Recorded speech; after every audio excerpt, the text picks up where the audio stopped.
Já, góða kvöldið. Þarna eru þið, já. Bíddu nú við. Þetta er sjálfur Axel Pétur Axelsson. Stattur hérna 2. janúar 2022, segja þér. Trúi því nú hver sem vill. En hérna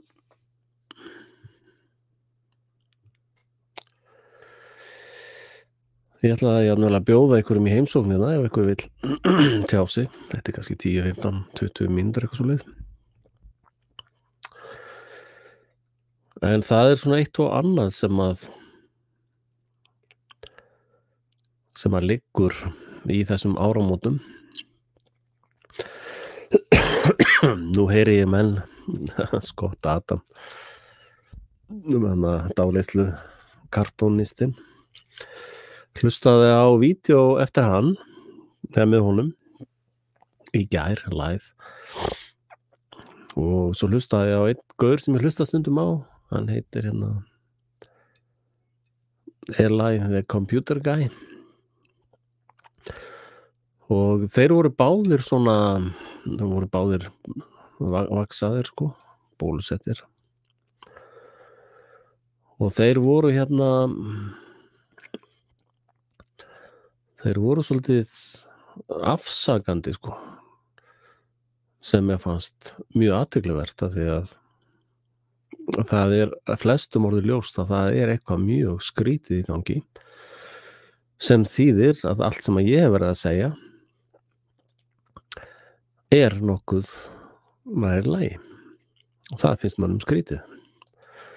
En þeir sem vildu koma í heimsóknina þá sendi ég hérna link núna á chatið og held að þið bara ítið á það og þá komið hérna beint live og þá get ég svona að svara einhvern spurningum eða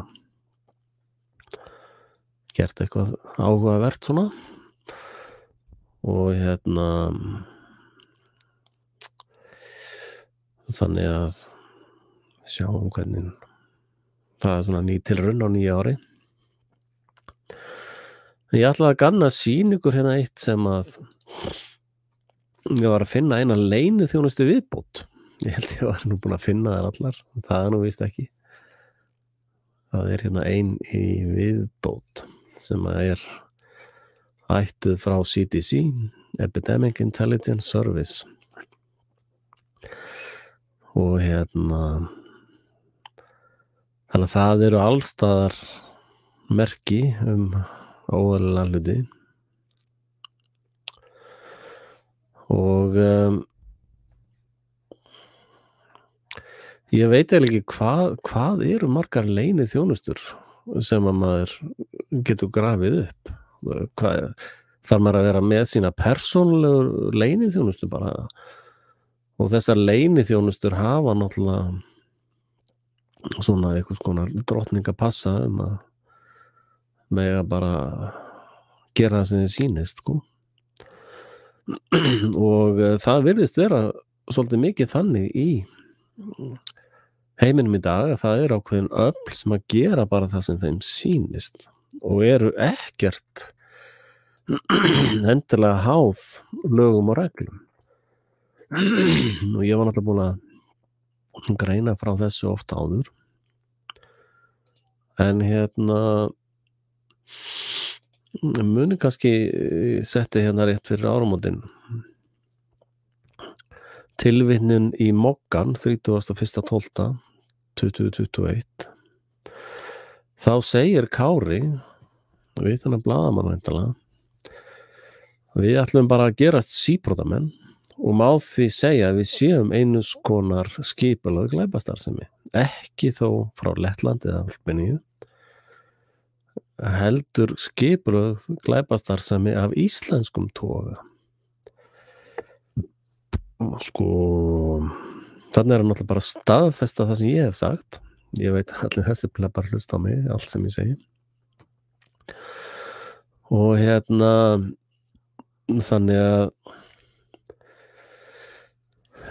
svo sé ég aftur þetta sem var svolítið mikið að gerast þegar ég var í hagsmunasamtökum heimilanna. Þá komu svolítið þetta sem að ég kalla núna farisear. Kom svolítið slatti af fariseum allt í einu upp á pallborðið. Og þið munið að Páll postuli var farisei og hann vann við það að drepa hina kristnu.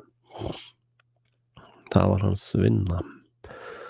Og síðan munið að hann mætti Jesú mætti honum á veginum og sagði hví ofsækirðu mig. Og síðan fékk hann skilaboð að tala við mann, Ananus, hann held ég eitthvað einhver ananas, og hlustaði inn á predikunum, pælið að vera Ananus, það sem hún var sagt að tala við Pál sem var í að drepa alla kristnu. Honum leist nú ekkert á því fyrstu og þrætti fyrir, en boðunin var skýr að fara að tala við þennan hættulega mann. Og hann síðan frelsaðist, eins og sagt og var síðan svona innsti koppur í búri meðal lærisveinanna. Og sko ég tók eftir þessu í baráttunni með hagsmunasamtökum heimilanna að það voru allir þessi farisear sem að höfðu að hafa verið í því að rústa lífum íslenskra víkinga, og þar meðal annars einn dómari núna, Arnar, mjög vinsæll í þessum grensum, og svo sem margt athyglivert sem hann að gera, ég ekki að segja það, en hann allt í einu bara mættur, sko. Og nú eru menn að spurja þetta sem ég hef verið að tala og vara við í 10 ár, sko, og nú alls konar annað fólk að hoppa fram fyrir mig, fólk í viðtölum og fólk allstaðar á miðlum það sem búið að banna mig, sko. Og þarna fólk að bara bladra hluti og jafnvel hluti sem það hefur ekkert sérstaklega djúpa þekkingu á. Og það biblíulegt líka, sko. Það munið þegar að lærisveinarnir fóru að biðja fyrir eða fóru að reka út illa anda, þá það réðust illa andarnir á það og böffuðu það hressilega, sko. Og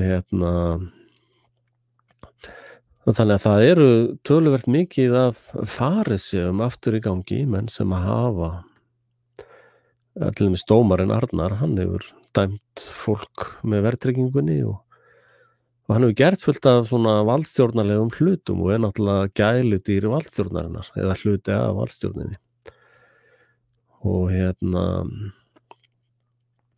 annað farisei sem var mjög sár út í mig, sem náttúrulega verið læknir allt sitt líf og unnið í þessum lækna og erfðagreininga bransa öllum.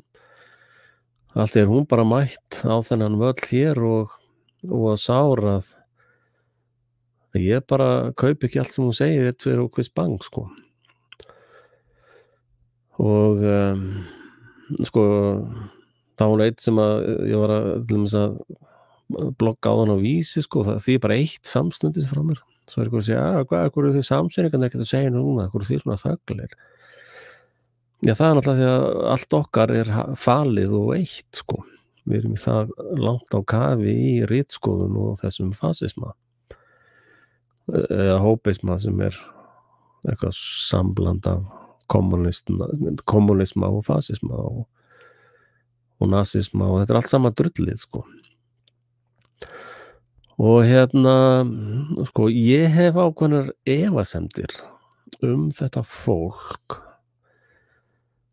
sem að eru í raun farisear, og það var alltaf í biblíunni farisear og fræðimenn.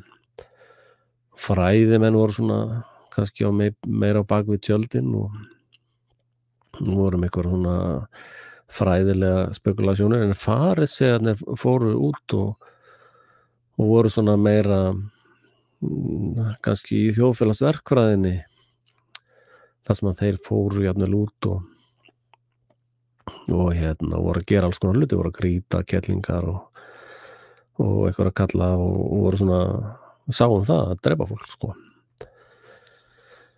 Og það náttúrulega vissu marki svolítið erfitt að átta sig á því hvað þessi farisear að pæla. En það einn mælikvarði að þeir forðast mig sem heitan eldinn, það einn mælikvarði. Annar mælikvarðin að þeir mæta víða það sem í raun var réttar að tala við mig. Það sem ég eiginlega sérfræðingurinn í því hvað að gerast sko. Og það einmitt ákveðið damage control hjá elitinni að senda sína menn sko, sem þá með eitthvað svona kenningar meðfram og virðast svona mjög vingjarnlegir þessum málstæðum og kallaði það. Og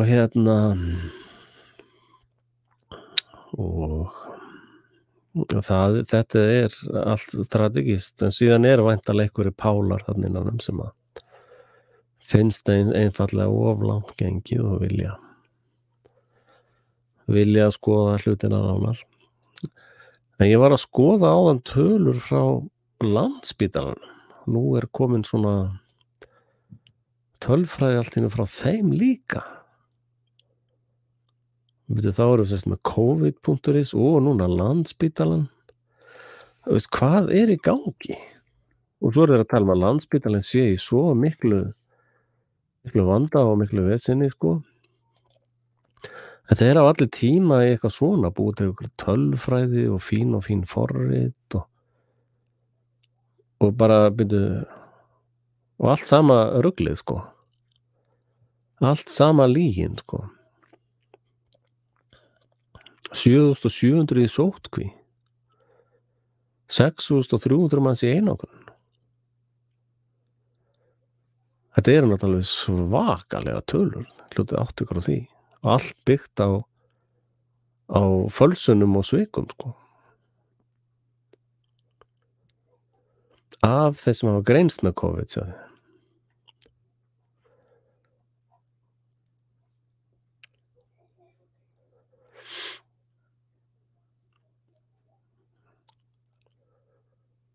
Bólusetning hafin sko.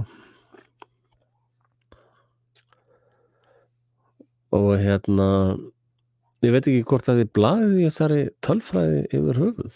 Veist, það eitthvað? Bara hlaupið á veggi sko. Landamærasmitt, það kemur okkur ekkert við. Það bara eitthvað fólk sem að koma og fara. Allt falsa sem hægt að falsa.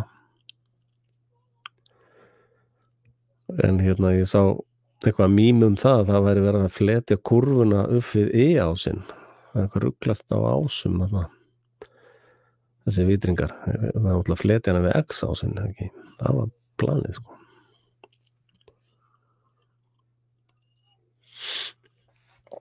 Þannig að sjáu þið alla bólusetningarnar og allt þetta. Og þetta það sem að gerast hér allar þessar tölur falsaðar tölur. Það ekkert að marka neitt af þessum tölum. Og smit hefur ekkert smit skiptir einhver máli sko. Smit bara upplýsingar sko, bara upplýsingar sem koma einhver við sko. Og vera svipta svona marga frelsi alveg ótrúlegt sko. En ef við lítum á Landspítalann, ég samþykki ekki neitt sko En þá við með þeir sem lagðir inn með COVID-19 og þar af á gjörgæslu, og ég held því fram að þetta séu eingöngu bólusett fólk. Svo þeir sem í aftökuvél, það á 6 núna sem á að taka lífið þarna. Það voru hvað mest, já, 5, það eru nýjar hámarstölur hér. Og nú eru börnin farin að koma inn. Og aldur skipting, hérna sjáum við yngstu flokkana sko, 0 til 9 ára, það nú ekki kallar sko. Það það eru 3 börn og út af því eiga, já, sko það er ekkert að marka þetta, en hérna er sem sagt, það sjá til hliðar, 33 andlát á Landspítala vegna COVID. Hvað þýðir það? Gæti maður sett þarna andlát á spítala vegna heimskullum? Væri það ásættanleg vísindi líka? Hvað þýðir andlát vegna COVID-19? Hvað þýðir það? Eru öll sjálfsmorðin þá vegna COVID líka? Eða? Það er hátt í 100 sjálfsmorð vegna COVID, sko. Akkur eru þau ekki inn í þessari tölu þá? Og aukið þunglindi og þetta er hugsanlega verið að halda hérna utan á þá sem hafa látist vegna sprautana. Ég veit ekki hvað ég meina með þessu.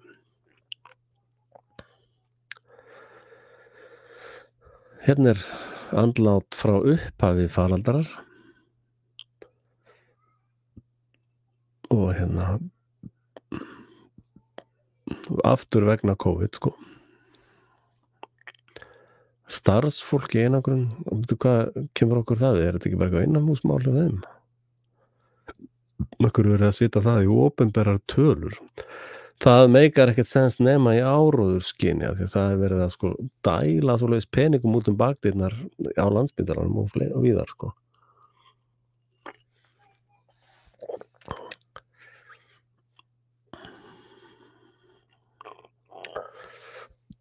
Hérna er til dæmis innlagnir á bráðadeild, bólusetningin, fjöldi innleggjandi sjúklinga á bráðadeildum, bólusettir og óbólusettir, fjöldi innlagna, bólusettir og óbólusettir. Þeir segja ekki sko hvernig flokkað er óbólusettir, það er ekkert útskýrt hérna, það er ekkert sagt hvernig það er. Þeir semst að tala það að það sé bara korter sem að fólk helst bólusett, þeir tala sko 2 vikur eftir eiturskotið og fram að þessar 2 vikur er engin bólusettur, sko, og síðan er bara 2 eða 3 mánuðir og þá er þetta aftur ekki bólusettur. Þannig að þetta er tölfræði svindl eða tölfræði hóks af hæstu gráðu, sko. Á gjörgæslu bólusettir og óbólusettir. Svo má spurja, óbólusettir á Íslandi, hvað eru það margir? Ef þú ert óbólusettur þá hefur ekki fengið stífkrampa eða políó eða barnaveiki eða neitt, sko. Það er að vera óbólusettur. Þannig að bara að lesa þennan texta stenst ekki einu sinni skoðun. Hér stendur ekki óbólusettir með COVID bóluefni eða neitt slíkt, það stendur bara óbólusettir yfir höfuð. Og ég fullyri það að allt þetta fólk er bólusett, hver einn og einasti. Og þess vegna mætti segja hér, sko, andlát á Landspítala vegna bólusetninga.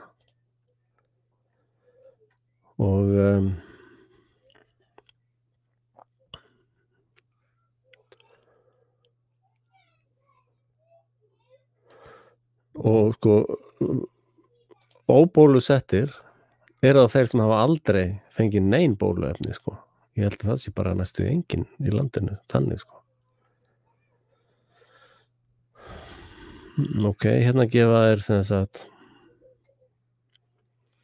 þeir sem eru bólusettir innlagnir, já, þeir sem eru bólusettir tvisvar eru 54%, þeir sem eru einu sinni eru 8%, og óbólusettir 43%. Þannig að meirihluti þeirra sem eru þarna hafa fengið eiturskotin en allir eru bólusettir.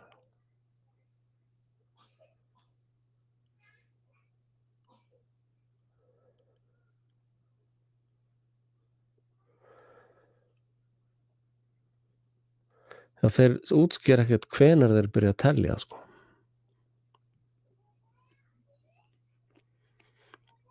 Þetta eru bara tölfræði falsanir. Tölfræði vitleysa sem ekkert marktakandi á, sko. Myndi ég halda.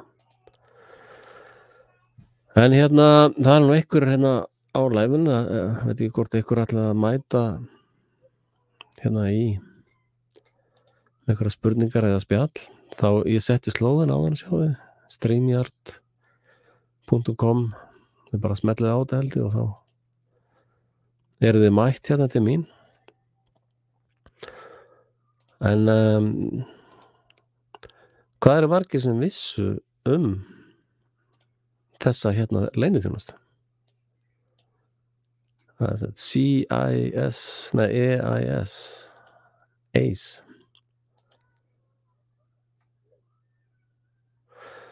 Og þetta er 2 ára nám, sko.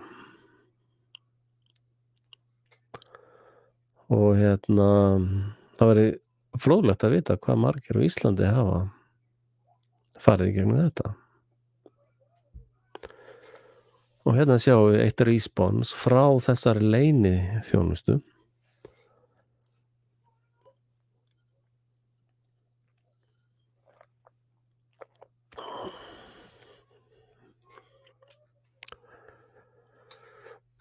Að þannig að þetta er svolítið brjálað, sko. Þetta er algjörlega klikkað ástand sem við erum í. Veit nú ekki hvort ég þurfa að segja það aftur og aftur, sko, en síðan nú svona fann ég átt að því.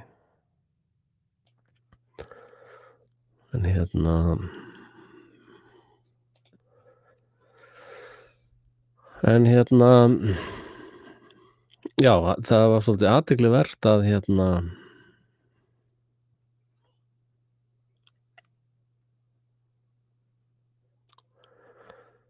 það var svolítið athyglivert, skal ég segja ykkur, að hlusta á Scott Adams hreinlega tala falskt minni, eða fake memories, eða falskt minni. Að þegar hann var að mæla með að fólk taki bóluefni, sko, og hann var að reyna að nota öll hypnosis, trikki sín og allt til þess að snúa sig út úr bullunni í sér, sko. Og meira segja Nigel Farage kom fram og sagði að ég fekk nú bóluefni sem barn og alltaf tekið mín bóluefni og svo ég tók þessi fyrstu 2 COVID bóluefna skot, sko, en hann skilur ekkert í þessum booster máli, sko, og hann segi ég ætla ekki að taka booster, sko. Og ég birti líka viðtal við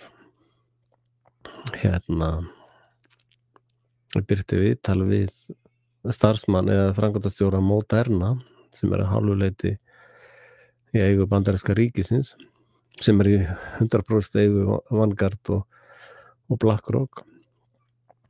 Að hann talaði sko bóluefni í 15 ár. Þetta prógram væri 15 ára prógram. Og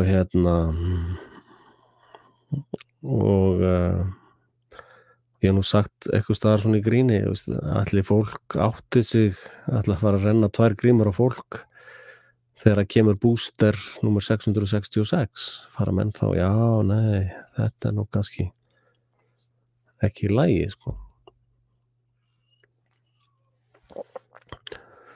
Og það hefur náttúrulega líka, það hefur hérna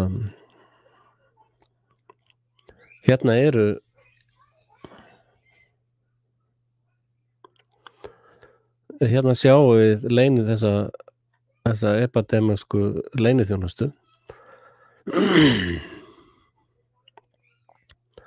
Þeir hafa verið með í öllum þessum fölsunum, sko.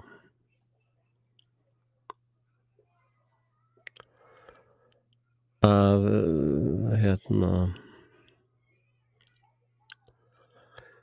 þetta, og ef þið trúið að þetta fólk sé að hjálpa, þá það eitthvað orð og vilja rás, held ég.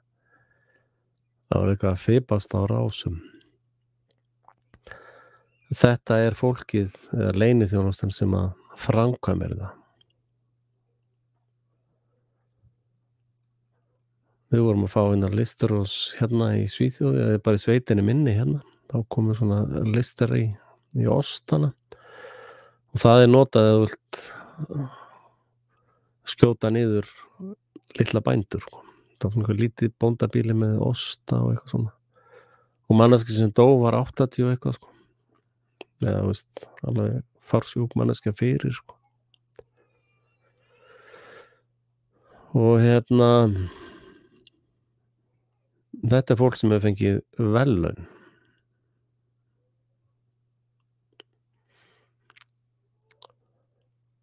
Og síðan náttúrulega bíómyndirnar allt saman.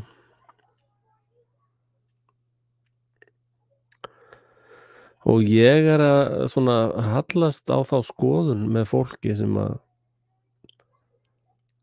að trúir að engin bóluefni hafi nokkuð tíma virkað. Það sé bara rugl og vitleysa frá upphafi. Hérna mér að segja heimasíðan þeirra. Já, það að fara hérna.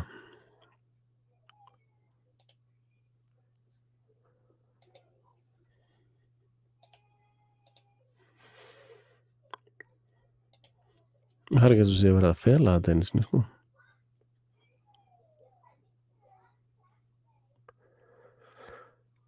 Og ég get lofað ykkur því að engin fréttamaður hefur eða mun spyrja nokkurn á Íslandi hefur þú fengið þessa EIS þjálfun?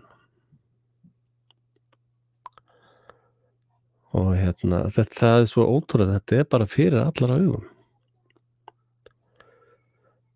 Og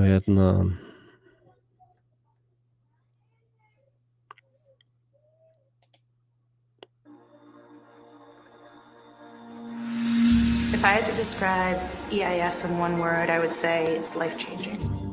If I had to pick one word to describe EIS, it would definitely be exhilarating. I think if I were to describe the EIS program in one word, I would call it rewarding. One word that I would say to describe EIS is ingenuity. And the reason I say that is because we live in a world where there are so many problems that are emerging rapidly. I have a twin sister, and we went to medical school together. We both did internal medicine training, and she is more clinically oriented. She went on to be a heart doctor. She's a cardiologist. And she said to me, you know, Vic, I think what I do is great, but what you do is really, really cool because you get to impact so many more people than I do on a daily basis. She said, I see a lot of sick patients. It tugs at my heartstrings because they're so sick and so ill. And I'm only helping that one person, and there are millions of other people. Hvað heitir það tæki? Fabulous? Other people that need my help. Hattu verið að þetta sértrúa I'm only helping that one person. Fabius plus Dragar Fabulur Fabius. And there are millions of other people that need my help. But you sit on the other side, on every day, you're looking at how do you prevent illness in so many more people.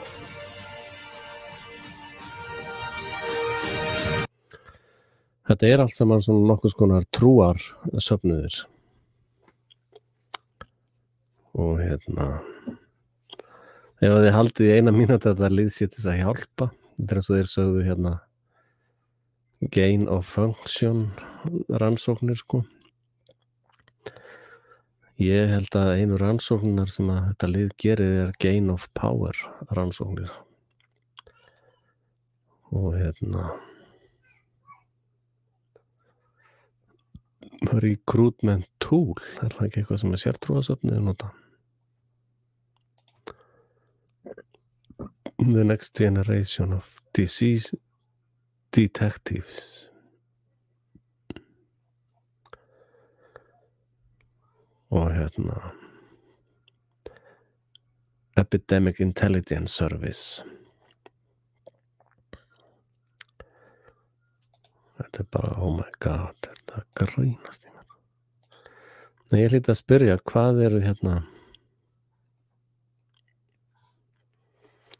hvað eru margir Íslendingar sem hafa fengið þessa þjálfun?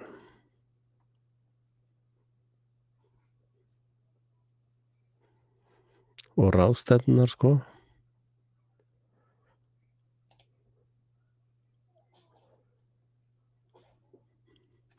One word to describe my experience as an EIS officer is broad.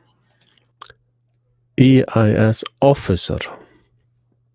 I have done everything from coding to participating in an FEH, which is an investigation with a state health department, to teaching at GW School of Public Health. It's been a great experience. If you want to apply to EIS, I would say just do it. It's an amazing program. It has allowed me to pivot my career from being a clinician to public health.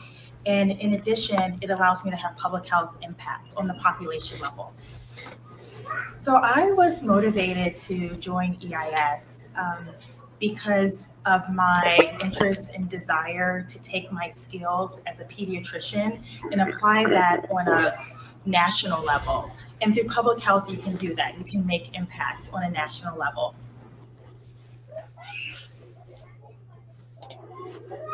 Já. Þetta alveg ótrúlegt. Very clearly what made me motivated to apply to EIS was other EIS officers. One who I worked with many overseas before I did EIS, and one said to me one day, "You should do EIS," to which I replied, "What's EIS?" And she told me, and then I realized that all these other people I was working with at CDC who were really great to work with, they knew their stuff so well, and they were able to be part of a team that brought the best out of everyone. I suddenly realized they'd all done EIS, and so I was like, I want to be in that gang. Okay, I would say go for it. I think that EIS is a great program. I think that it is challenging, interesting experience where you meet many incredible people, both fellow EIS officers and mentors, and prepare yourself for a career in public health.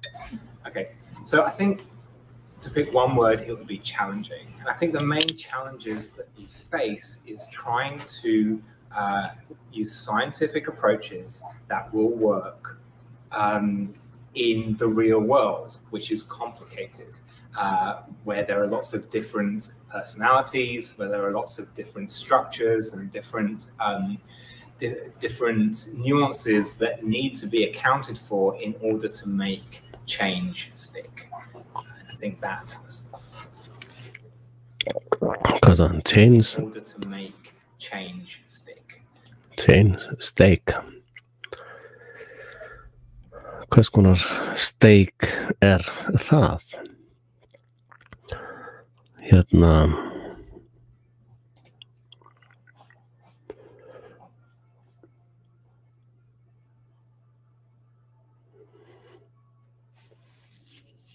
Þetta alveg ótrúlegt, sko.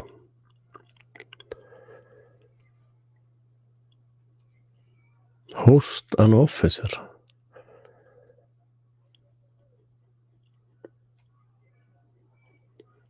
Það vill leyfa þeim að sofa heima hjá þér.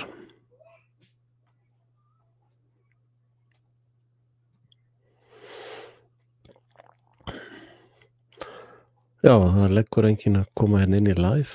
Þið eru velkomin, sko.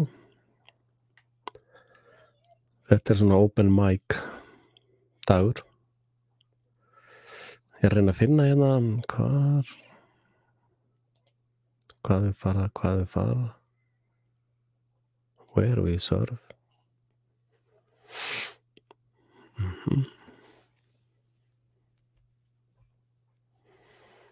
Eru bara út allt.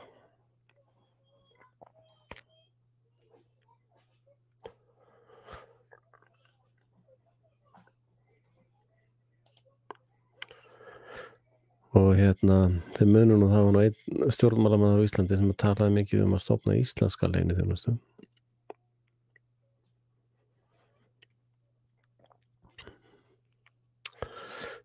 Og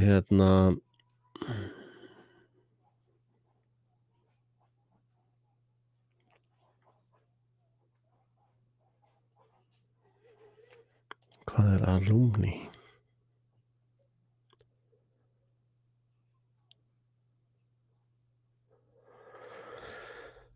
Þrjú 3.900 leyniþjónustu menn.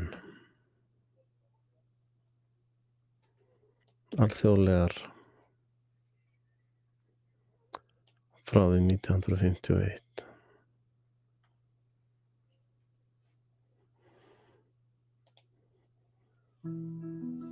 My experiences as a student athlete and an athlete play into really my day-to-day. I think that being a leader within CDC's COVID-19 response and the leader of a task force, it really, there are many days that are 16-hour days. CDC really is 24/7. So even on Saturdays and Sundays, we're putting in 12 to 14-hour days. I think that the training and the dedication that you have as an athlete can carry over into those sort of work days. So even when you're tired, even when you're beat down, you keep going and you keep pursuing scientific excellence and making sure that all of the guidance and resources and Vísindaleg Idag ska vi titta närmare excellence, ja.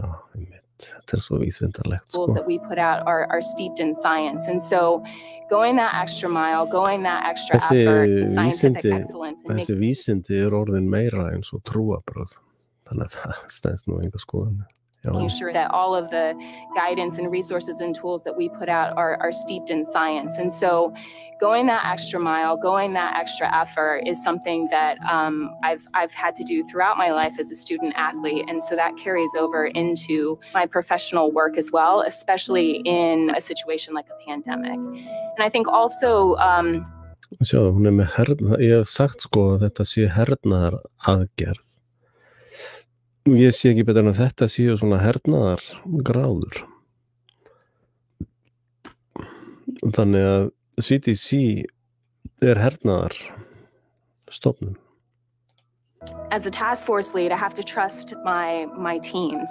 I have to know that they're going to do their best work and that they are going to support everything that we need to get done in a day. And so also having come from that team experience, I'm able to trust the other scientists in my task force and know that they're also going to be going above and beyond to make sure that we're doing everything we need to do to help end the pandemic. I came to the CDC in 2009 as a EIS officer. We're sometimes called the disease detectives. And so my first assignment with CDC was down with the Florida Department of Health for 2 years. And so it's really that post secondary education training opportunity with the CDC to help be one of those frontline workers that can help respond whenever there's an emergency and help be the boots on the ground. Some of the life lessons that I learned as being a student athlete is the ability. Ok, við náðum því í fyrsta skipti að þú værir íþróttakona. En þið sjá, þetta allt saman hernaðar dekorasjónir. Þetta hluti af military komplexinum, sko. En svo annað sem við kannski tekið eftir, og það að það eru öryggisþjónusturnar sem sjá að taka pinnana. Fólk frá Securitas. Þetta fólkið sem að það sem sagt. Það Securitas sem að taka sýnin. Og eða svipu fyrirtæki.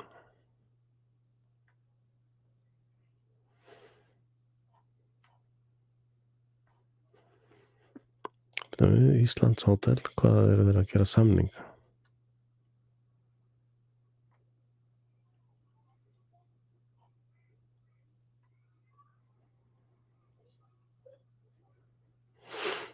Ok, þetta hugsanlega einhver lögmætur samningur, ég bara að skoða þetta meðan þið eru hérna.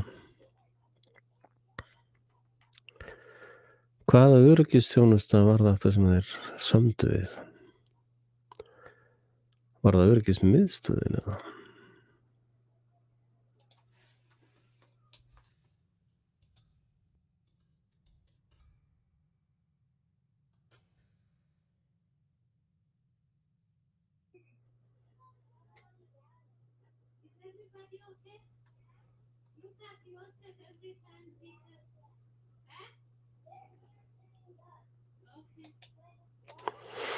Já, hérna er þetta.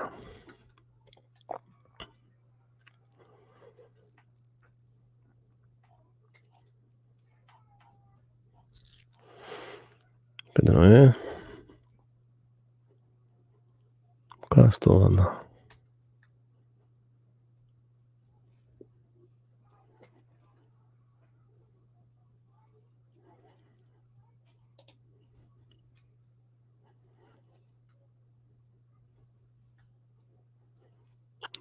Test COVID.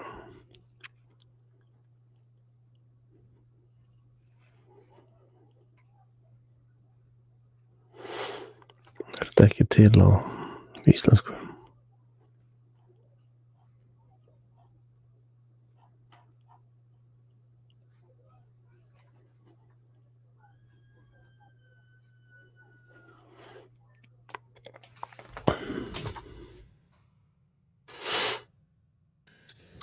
Takk. Það er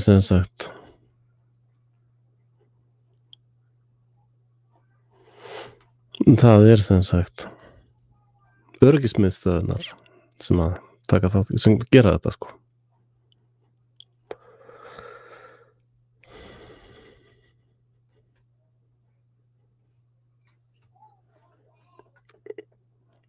Og hérna COVID-test, er það fyrirtæki? Var eitthvað útboð með þetta? Muni eftir því? Ég man ekki eftir því.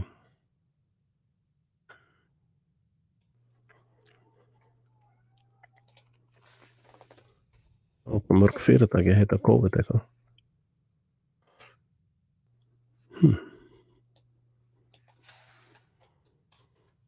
Fyrirtæki er ekki til í fyrirtækjaskrá. Takk eftir því.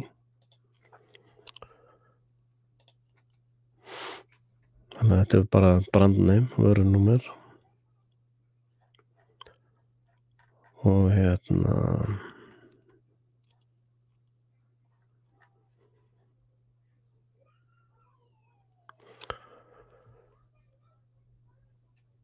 það getur það engir hérna skilmálar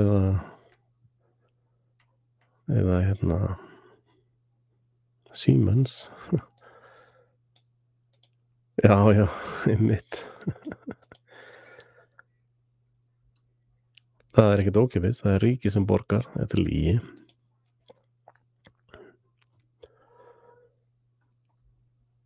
Þetta er rosa business, sko.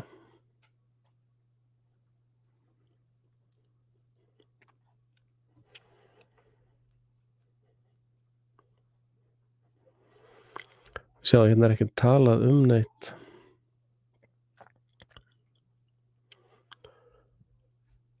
Hérna er ekkert talað ábyrgð eða neitt. Og það er náttúrulega ekki læknismennta fólk sem er að gera þetta, áttu ykkur af því. Og hérna, við 8 heilbrigðisráðuneytinu. Sjáum hvernig það er.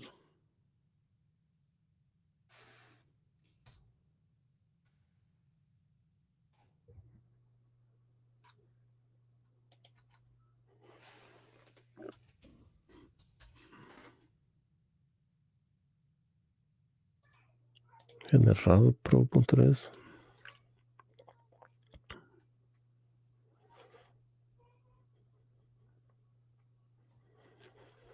Þetta eru leyniþjónusturnar, þannig að þessi Epidemic Intelligence Service, þetta lið þjálfað þar, sko.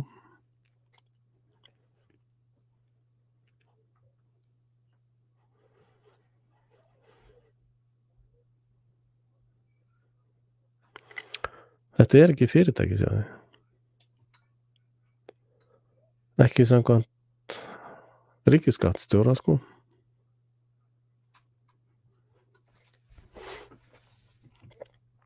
Arctic Therapeutic, já, ok.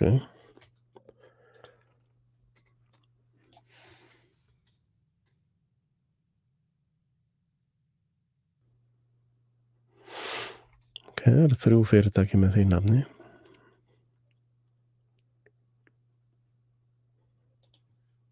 Það ekki sagt hvaða þessum fyrirtækjum það er.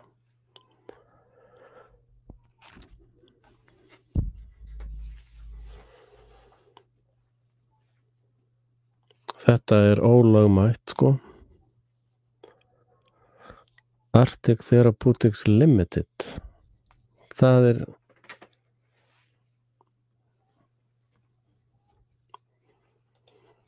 ekki hér. Það bara Arctic Therapeutic EHF, sko.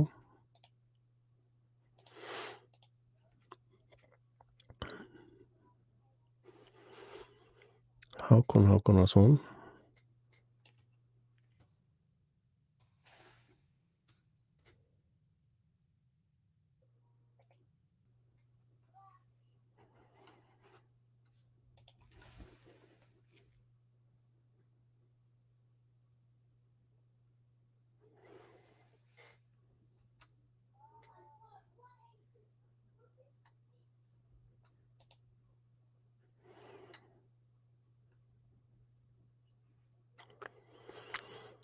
Það nú ekki að rekja mikið, sko.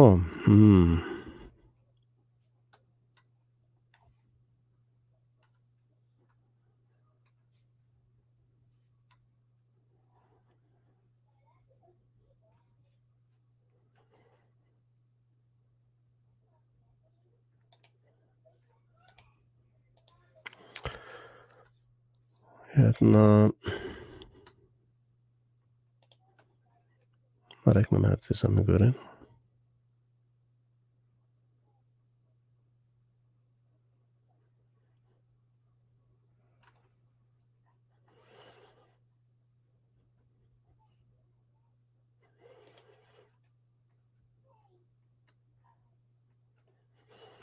Þetta bara rannsóknar.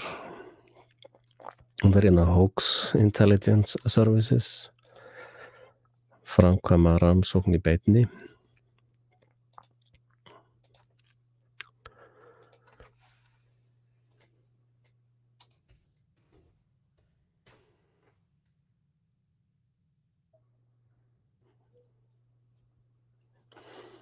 Já, þetta örugglega rétti gaurinn.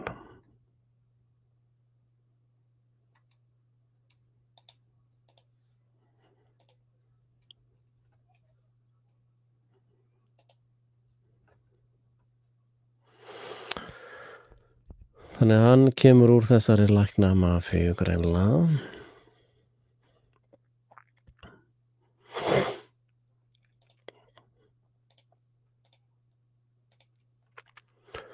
Hann sem sagt rekur hérna fyrirtæki sem heitir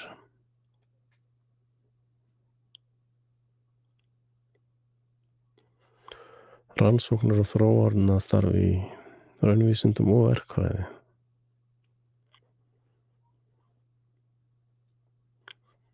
Ok, hann með virðisaukaskattsnúmer. Ekki alveg fuglarækt reyndar. Þeir eru með holding fyrirtæki. Þessi ekki með vasknúmer. Eignarhaldsfélag. Svo það alþjóðlegt fyrirtæki. Ekki heldur með virðisaukaskatt. Þannig að þetta bara business, skilur. Þetta ríkisstyrktur business og ríkisrekin. Og þetta eins og Kári sjálfur segir, þetta skipuleg glæpastarfsemi. Hefur ekkert að gera með vísindi eða heilbrigðis eitthvað.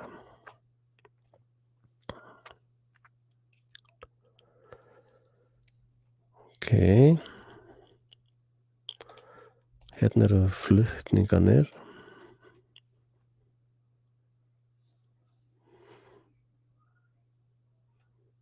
Og það er Greyline.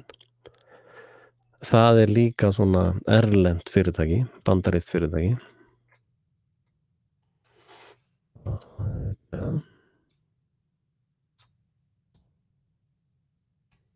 Þeir eru greinilega í mafíunni líka.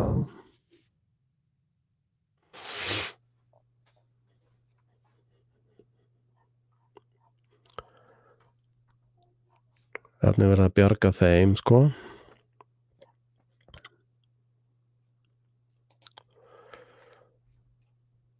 Ekkert minnst á þetta hér reyndar. Ok.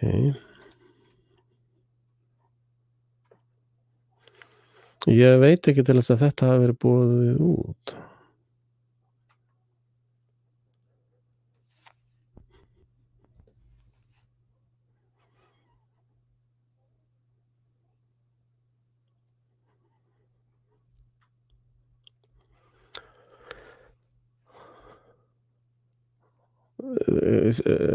Sjá menn ekki almennt hvað þetta er sturlað eða hvað?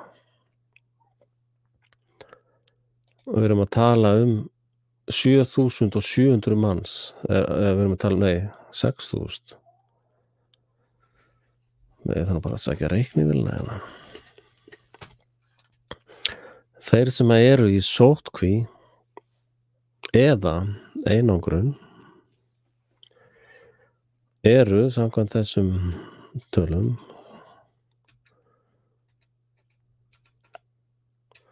það eru 14.000 manns sviptir frelsi.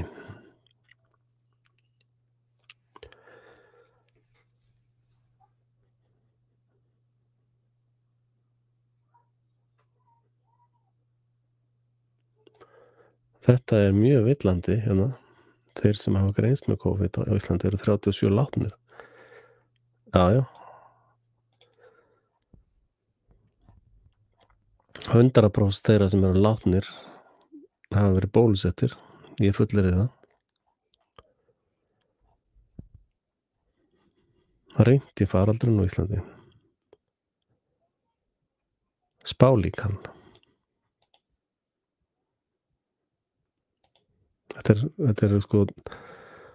Þetta eru bara logarithmar sem eru að búa þessa vitleysu til, sko.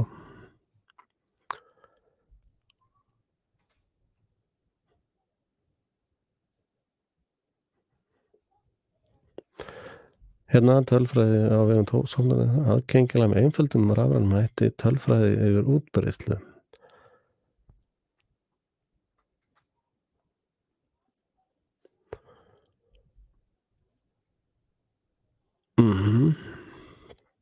Þórólfur er maður ársins.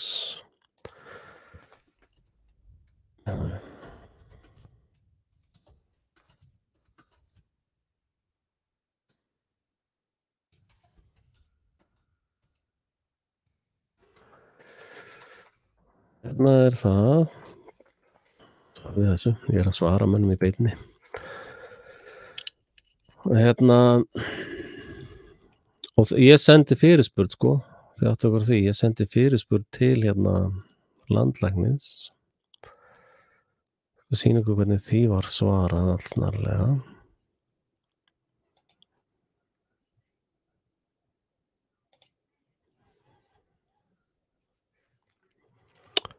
Hérna er tölvupóstur minn til ég sendi sem sagt á landlæknisembættið og sé á heilbrigðisráðuneytið. Bara lesa þetta yfir. Ég byrjaði að senda hérna.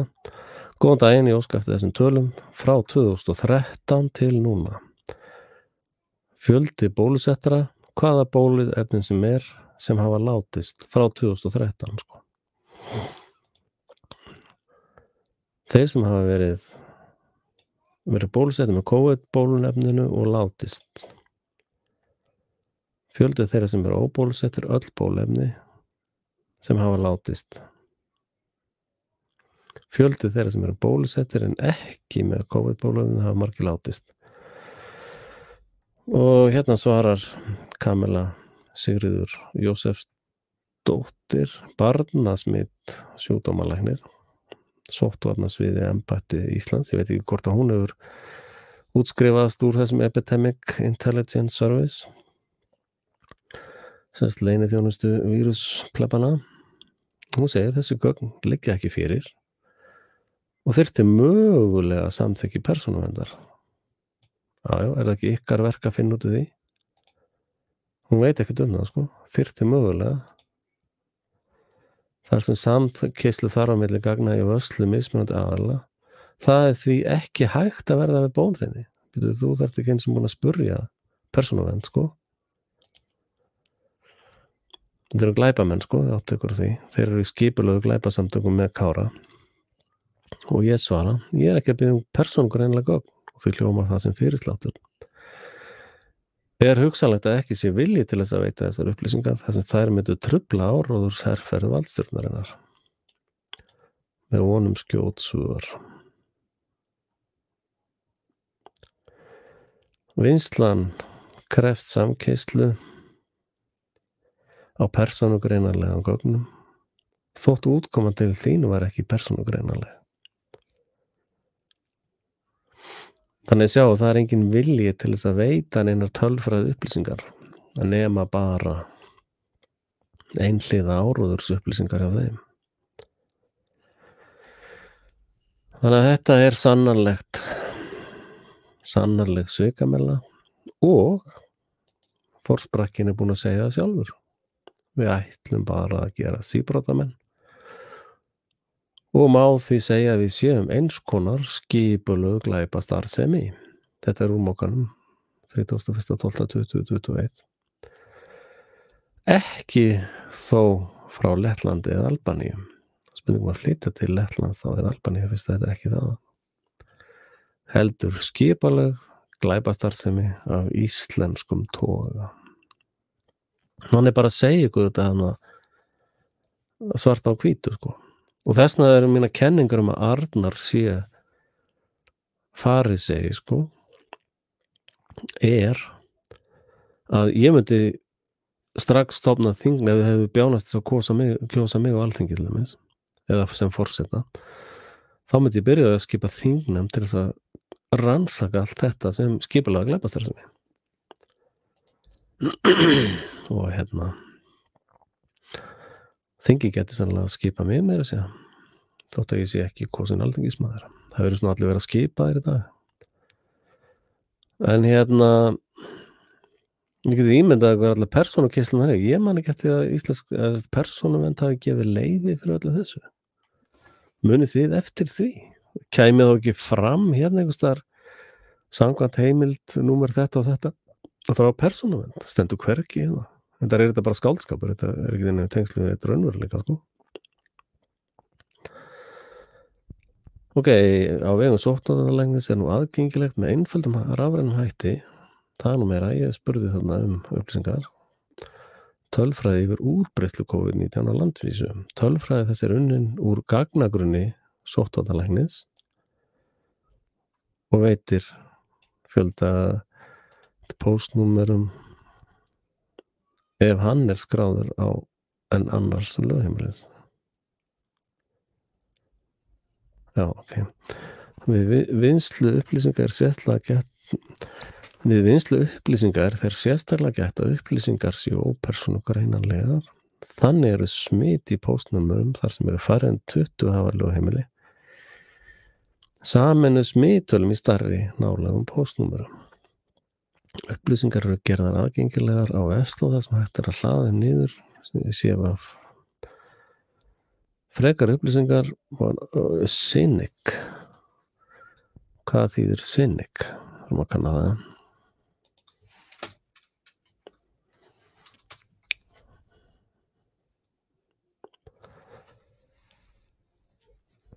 Cynic software.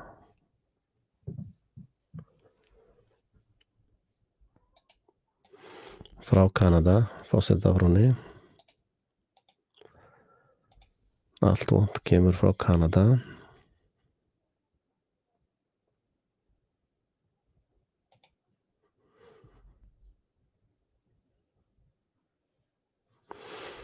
Ok, þetta hugsanlega ekki tengt þetta. Hverjir eiga þetta? Akkur finnst mér þetta eitthvað grunsamlegt fyrirtæki? About Us.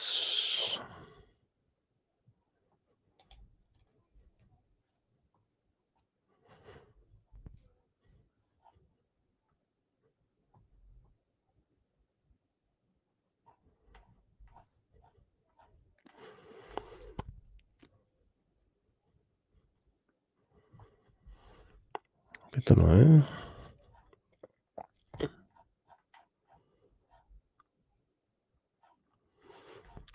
Ekki tekið fram hver er CEO.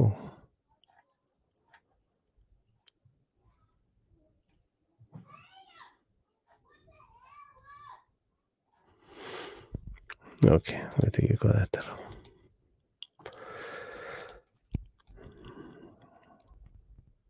Vísindamenn frá Háskóla Íslands. Þetta er nú meiri vísindamennir. Herru, já, ég sé það aðeins að koma fólkið það. Þið sjáu þarna linkin ofar. Þið viljið koma inn í, ég fer að hætta þessu bara. Ég er að fara að horfa á skemmtilega mynd með konunum minni. Vorum fundum loksins seríu sem við okkur líka báðum við.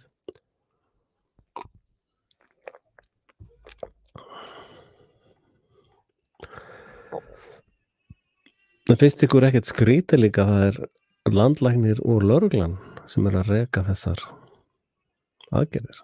Finnst ykkur það eðlilegt? Mér finnst það mjög óeðlilegt, sko.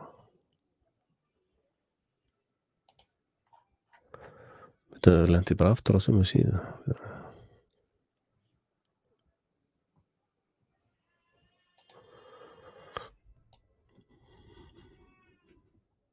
Það er engar meiri upplýsingar, sér. Það er bara þetta. Nánar, já, segðu mér nánar, hver er standa baki? Það er ekkert þetta að fara þann inn, sko.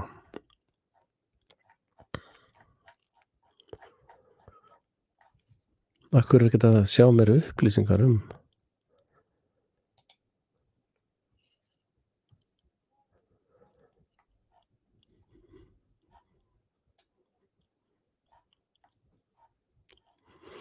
Hérna er bara að senda einhverja tilskipanir hægri vinstri, sko. Þetta er ekkert lýðræði, sko.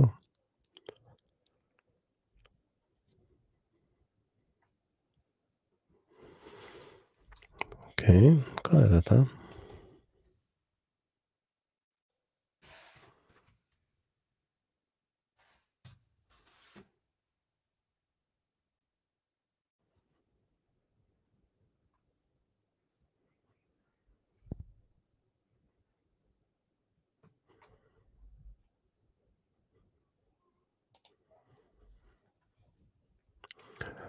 CVD is a human naturalizing monocle.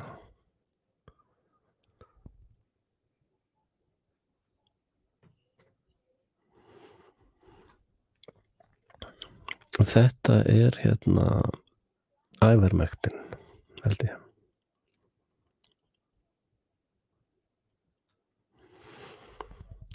$2,100 per dós.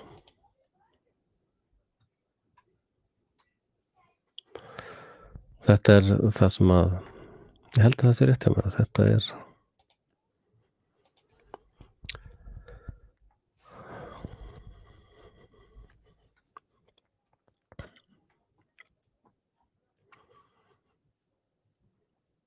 hraðprófstafir.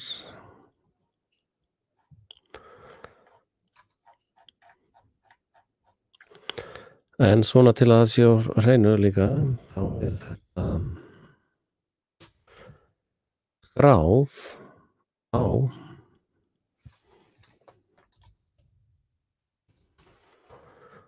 COVID.is er skráð á ríkislögreglustjóra. og hérna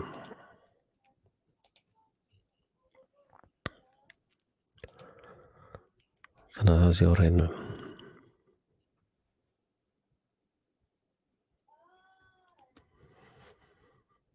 Færður á neyðarstig.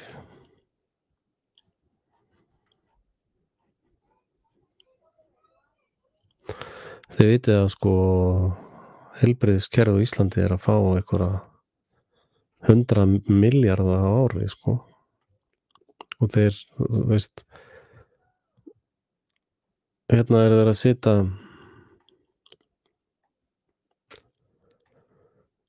verið að sitja út af sko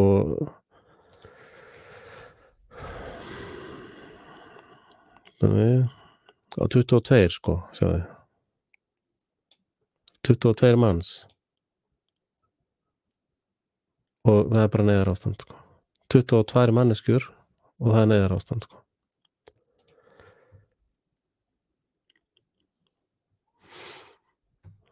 og hérna það verið að taka sko það verið að taka þjóðina í nefið svo getið ímyndað eitthvað reikningana sem að koma í kjölfarið sko þú veist þessi skipulagða glæpastarfsemi sem að falla líka undir skipulagða hryðjuverkastarfsemi sko ég tel að þetta sé einn fremsti hryðjuverkamaður Íslands ég ætla nú ekki að skoðun út fyrir það að hérna þetta eru glæpamenn sko og þau munu nú þennan fund velferðarnefndar á Alþingi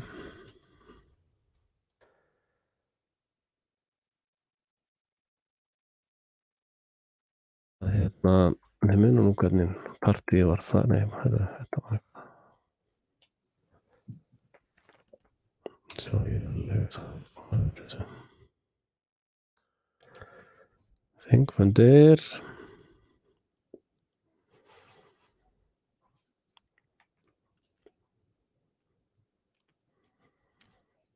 fundagerðir og upptökur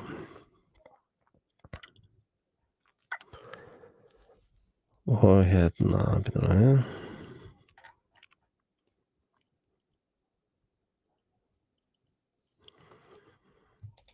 hvað var þetta hérna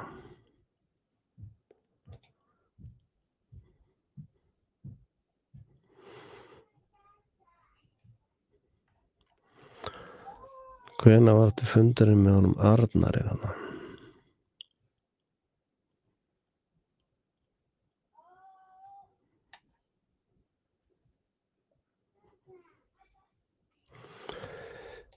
eitthvað með linkin á það fyrir mig kannski hann var hérna áður sko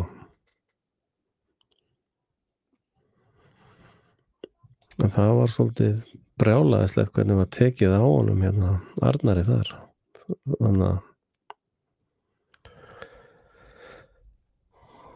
á hérna nefndir velferðarnefnd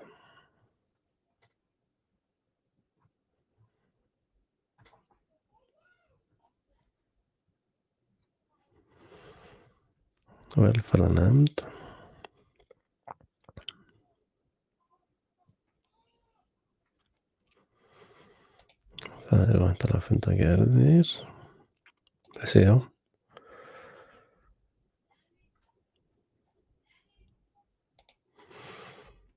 hérna var þessi kelling hérna hver er þetta aftur?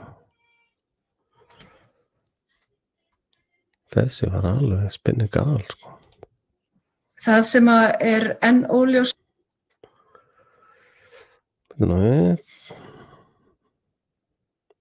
Þórólfur byrju, hann hvarf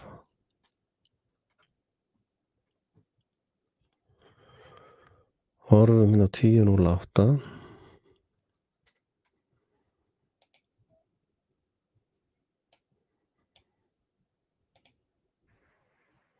þessum fundi en vegna forsendur bólusetninga barna. Þetta er ekki svo vel, Kamilla. sín á milli. Og nefndarmenn eru jafnframt beðnir að hafa í huga ræðutími takmarkaður. En þá vil ég hefja fundinn og gefa Þórólfi orðið fyrst og hann mun þá síðan beina því til næsta gest í framhaldinu.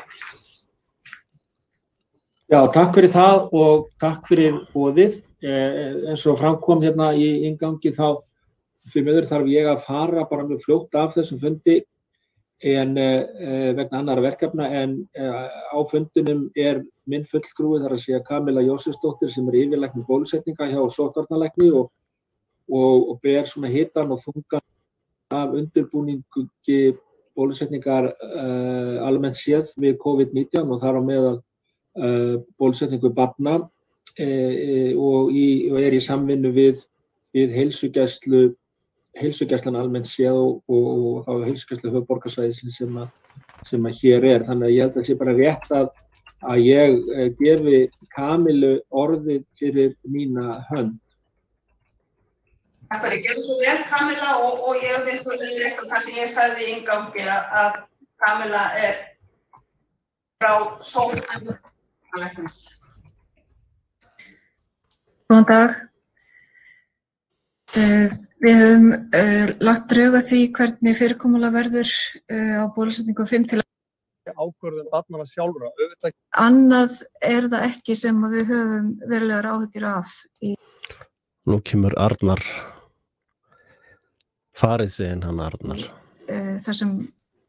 Með þessi bóluefni. Þannig ætlar enginn að hoppa inn í útsendingu. Hvað í gangi með það? Halló? Það þýðir þá getur að vera vælinn það, já, hann tekur aldrei inn í þetta. Hjartabólgur og göllusósbólgur þó að þær séu örugglega mjög óttavekjandi og þá hafa þær ekki reynst hættulegar í langflestum tilvikum. Flest börn jafna sig bara með hvíld og eru ekki nema einhverja daga að jafna sig. Þó það Væntanlega fyrir utan þau sem steindrepast. Geti verið svolítil spönn. Gæti verið svolítil spönn. Þetta vísindalegt? Já, Kamilla, ég kannski bara nefna að það eins og þú hafir horfið mynd á hluta bara þannig að þú vitir af því, en þá fær orð.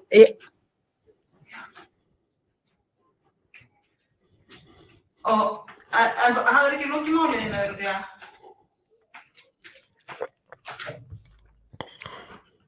En þá fær orðið Arnar Þór Jónsson.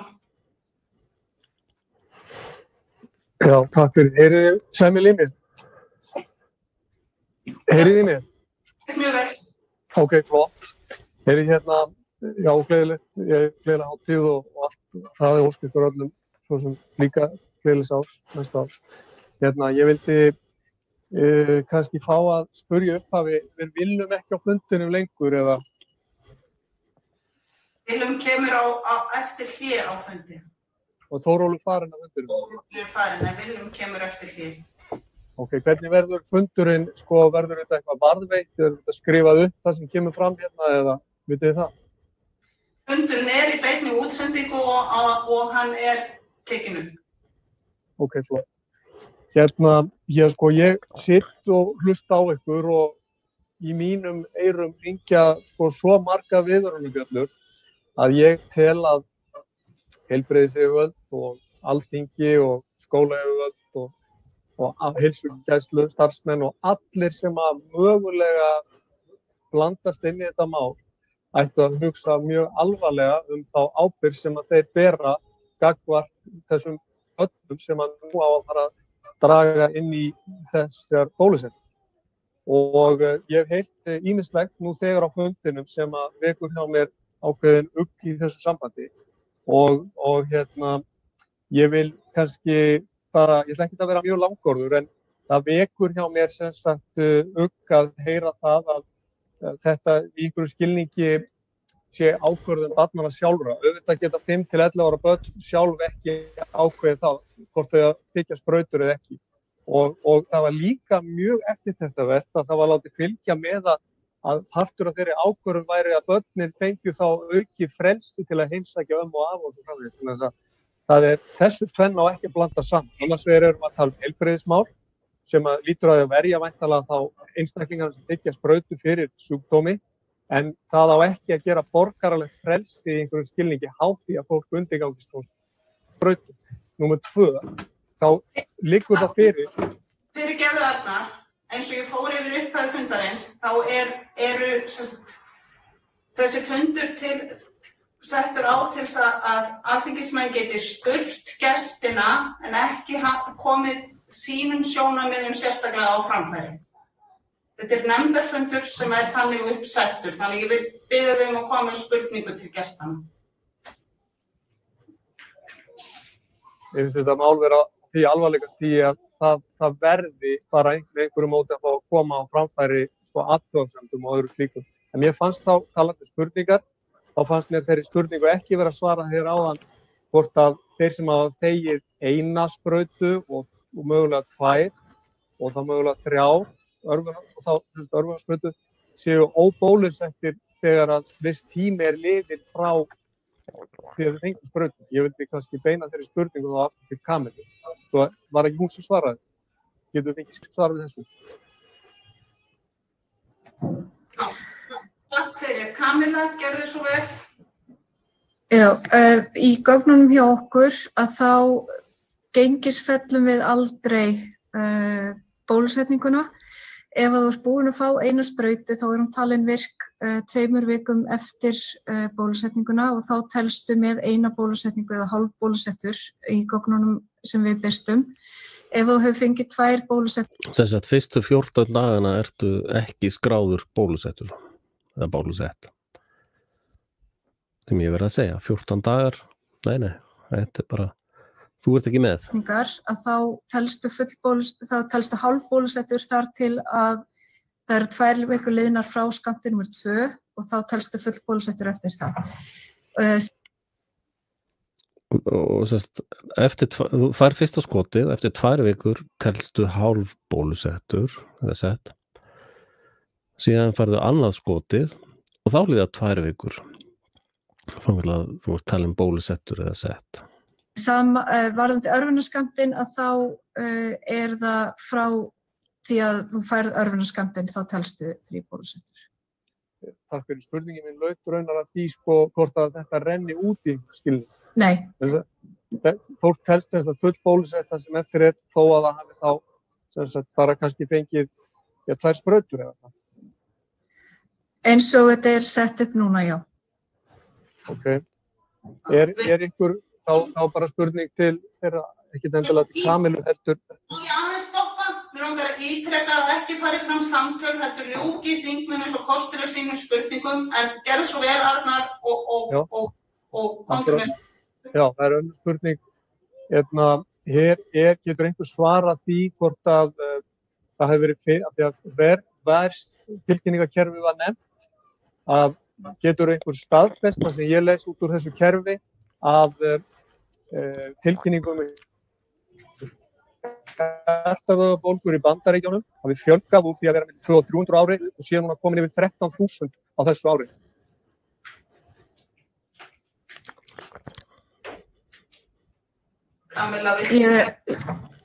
Ég ekki með nákvæmar tölur á því, en almennt að þá fjölgaði tilkynningum hjartavöðvabólgur í Bandaríkjunum 40% á milli 2019 og 2020 vegna þess að hjartavöðvabólga töluvert algeng eftir COVID-19. Þannig að má skilja þannig að þið viljið tengja þetta við COVID en ekki við sprauturnar. Er það rétt skilið? Ég ekki með upplýsingarnar fjölda tilkynninga til verskerfisins, en 13.000 hljómar ekki ósynlega með við þær milljónir sem hafa fengið bólusetningun og við vitum að þetta aukaverkun á bólusetningun. Þetta aukaverkun á bólusetningun. Það á samt sem áður að dæla þessi í börn. Nú verð ég að stoppa þig. Það eru fleira mændaskrá og tíminn styttist mjög og ég það ein spurning. Ég með eina spurningu viðbót. Að bera upp allar spurningar. Arnar snillingur. Áður en ég hleypi gestum aftur að. Er það krafan? Ok. Já. En bara komið spurningu núna og svo kemst næsti fyrirspyrjandi að. Ok, má ég þá setja fram nokkra spurningar og svo líki máli mínu? Já, takk að þér. Ok, takk fyrir. Hérna, er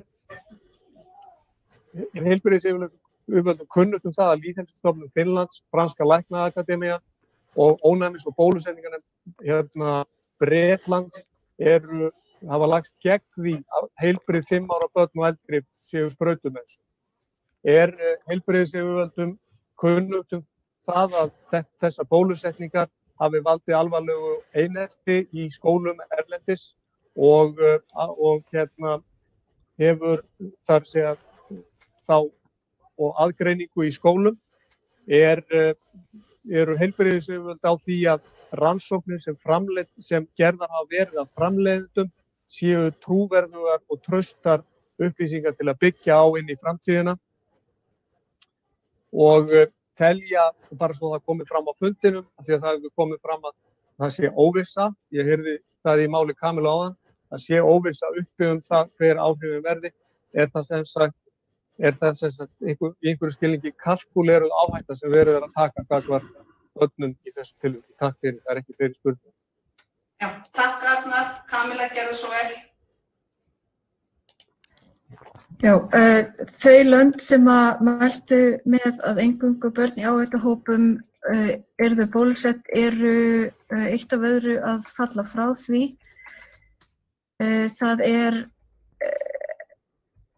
Við erum ekki sérstaklega að fylgjast með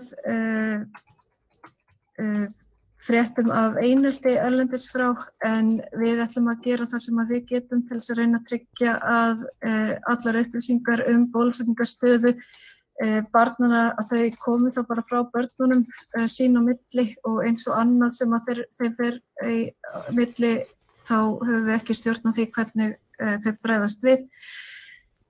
Varðandi rannsóknir framleiðenda, við höfum aldrei annað en rannsóknir framleiðenda til að byggja og fyrst eftir að markaðsleyfi eru veitt í kjölfarið fylgja svo. Það var ekki veitt markaðsleyfi, það var veitt neyðarleyfi. Hún að ljúga. Uppgjör frá löndum eins og við munum náttúrulega fylgjast með tilkynningum til Lyfjastofnunar með þeirra hjálp. Við munum fylgjast líka með. Ég ætli náttúrulega að spyrja þessa konu hvort að hún hafi verið hér í þessum skóla hérna. Kemur hún hérðan? Það er gott að spyrja hana því. Uppgjörum á áhrifum bólusetningarna erlendis frá þar sem er verið að fylgjast með bólusettum og óbólusettum börnum. Við munum gera það sem við getum til þess að fylgjast með áhrifunum hér þó við höfum ekki alveg sömu resursa á til dæmis Finnar.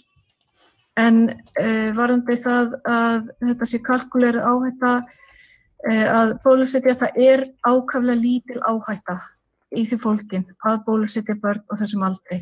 Það eru komin fram góð gögn, betri en við höfum oft áður þegar við höfum þurft að taka ákvörðun bólusetninga barna eða fullorðina í þessu COVID-ástandi og við erum algjörlega sannfærð að það sé rétt að bjóða bólusetninguna. Það er hins vegar ekki rétt að boða hana að þvinga henni upp á neitt.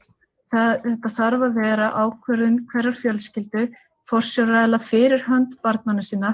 Börnin taka sjálfsög ekki ákvörðun þetta sjálf því að mörg þeirra leið þau vita bóluefni er í sprautu og þá vilja þau það alls ekki þó að þau vilji kannski draga úr hættuna og þau fái COVID. Þannig að þetta er ákvörðun forsjáraðila, þetta verður ákvörðun forsjáraðila og þeir taka samtalið við börnin, ekki heilbrigðisyfirvöld eða heilsugæslan. Ég vil lokið máli mínu. Takk fyrir. Ég þarf að biðja alla núna að vera mjög stutt orða hér eftir á fundinum, en Sigríður Dóra, varst ekki þú? Ég langaði bara að ítreka þetta sem að Kamila var að segja, svo að við sé ekki misskilningur að það er náttúrulega ekki börn sem taka ákvörðun bólusetningu en þau hafa mjög oft skoðun á þessu og við bara reynum alltaf að mæta því og þau eru þeim eru engar skorður settar nema þau lendi í smitgát og sóttkví en á til dæmis umgangast eldri borgari í nágrenninu en þetta er eins og val sem fjölskylda tekur oft og bara út af umræðu í samfélaginu en þetta er engar opinberar skorður, bara svo það sé sagt. Og svo bara líka þetta með einelti, Nú náttúrulega skólar með mjög mikla eineltisáætlanir sem eru virkja hvar sem en þess vegna leggjum við svona mikla áherslu á að það sé bara þroska samtal sem á sér stað inn á heimilunum, í samfélaginu. Þetta valkvæð bólusetning. Við treystum henni fullkomlega að þessi minni aukaverkanir af bólusetningunni heldur COVID-sjúkdómnum, því það er kannski það sem gleymist í umræðinni. Og síðan bara þetta sé valkvætt og við verðum bara að bera virðingu fyrir því inn í skólanum og skólasamfélagið vant að takast á við mjög mikla fjölbreytni og við verðum bara að treysta þeim til að gera það áfram. Takk. Takk, þá það Bergþór Ólafsson gerður. Takk eftir, þetta allt svona það sem maður myndi kalla bómullar spurningar. En glæpurinn heldur áfram. Þetta skipulögð glæpastarfsemi og ég það náttúrulega veit ekki hvort að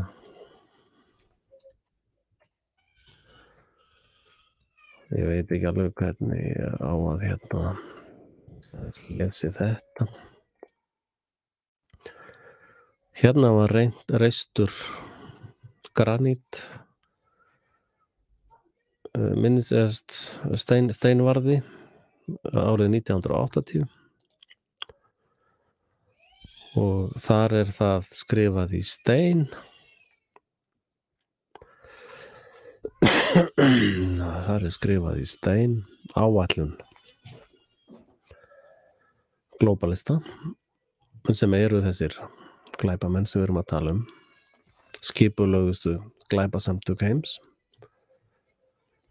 Og getum til dæmis tekið Black Vanguard. Það ekki alveg ljóst hver á hvað í þessu En ég sá einhvers staðar talað að Black Rock væri í eigu sem sagt Clinton Foundation, Bush fjölskyldan og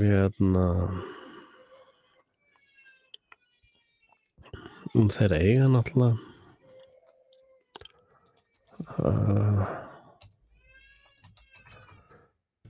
meiri hluta í heiminum og Siemens sjáðu.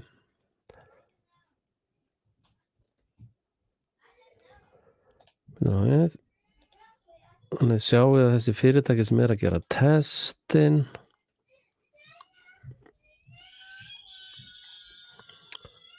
leit nú betur út á litlu myndinni. Það Siemens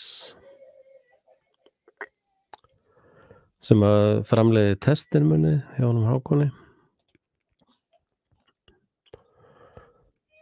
Þeir eiga náttúrulega bara hálfan heiminn þessi gurar.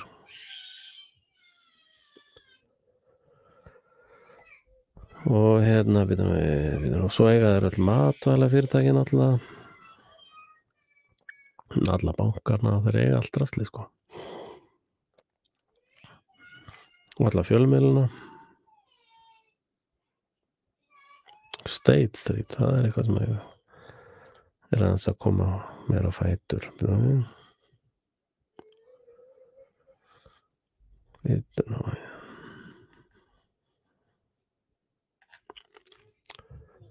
að það nóg að taka í þessum stóru samsærum ef við viljum kalla það.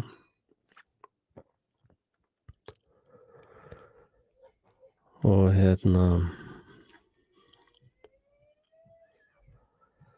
þannig að þetta eru svakalega öfl sem við erum að glíma við.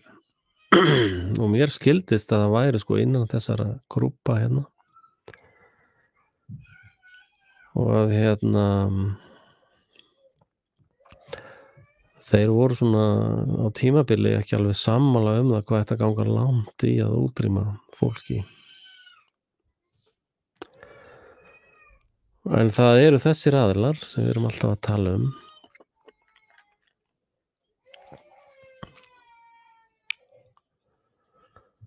Og hérna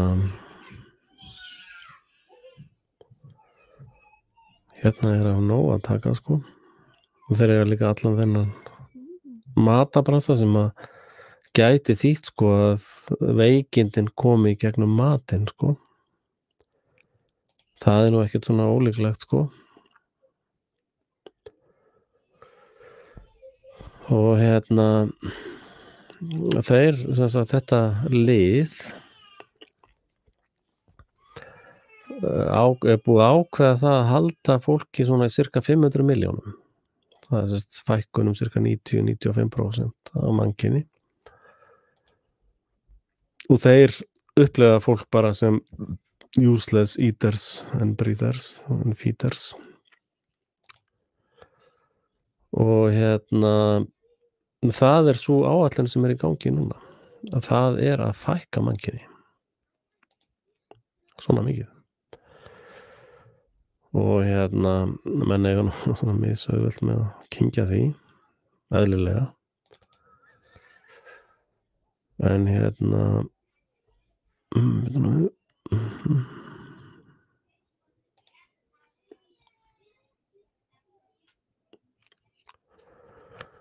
hvað þetta er svo mikið efni, ég stundum alveg heil lengi bara að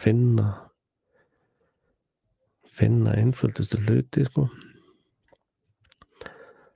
Ég hef náttúrulega marg auglýst eftir alls konar. Ég geti notað sko 10 aðstofamenn farið létt með það sko. Hvað fá ráðherrar? 20 aðstofamenn eitthvað svoleiðis. En hérna er sem sagt þetta sem var frá, þetta var sem sagt degel.com. Ég talaði mikið þetta á sínum tíma. Og þetta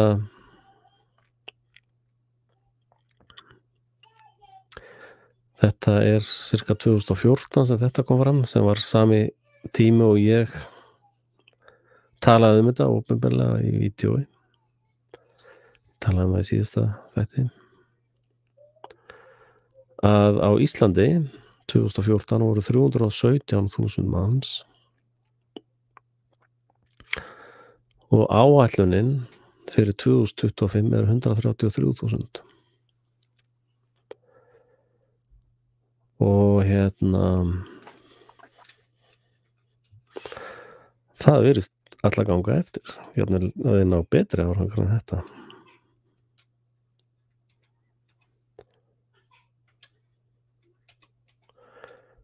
Þetta er fækkun 60% sýnist mér. Getur það staðist? Reiknahausar.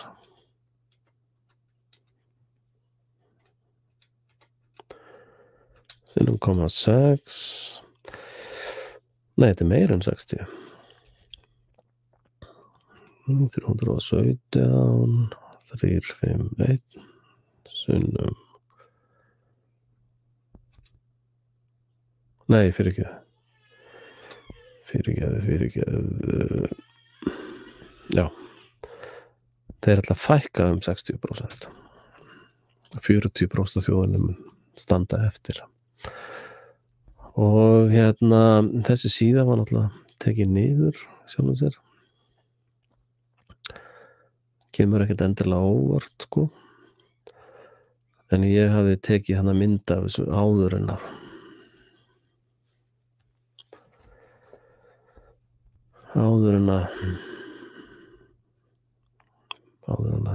henni var lokað þessari vefsíðu.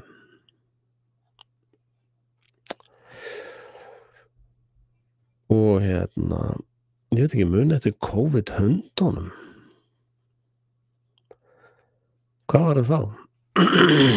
Hérna er með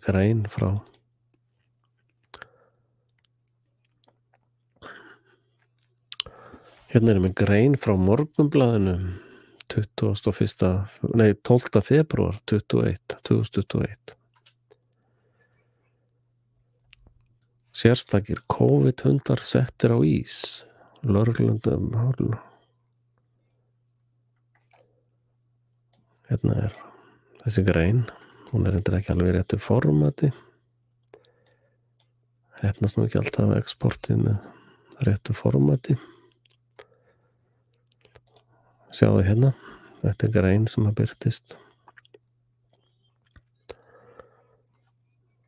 Og henni var breytt nokkrum dögum seinna.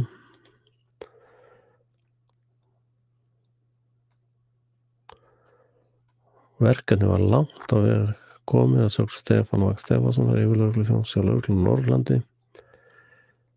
Áttum fund með Þórólfi og Víði. Þeir hvöttu okkur til að skoða málið áfram. Veist hvað hundar til þess að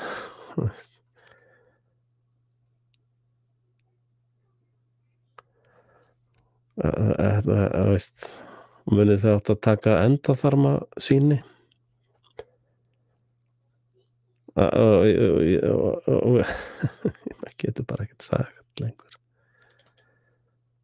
Hérna barn sem fór í PCR-test og þetta er þess að Securitas eða öryggismiðstöðin eða þessar einkareknu lögregluríkis fyrirtæki sem sjá þetta og þetta er náttúrulega barnaníð af verstu sort af alla hægt að hugsa sér. Meira ógeð en þetta. Hérna er annað sem að ég hef minnst á sem að kom svolítið fram í fundinum áðan sem vorum að horfa með Arnari Farisea og það er þetta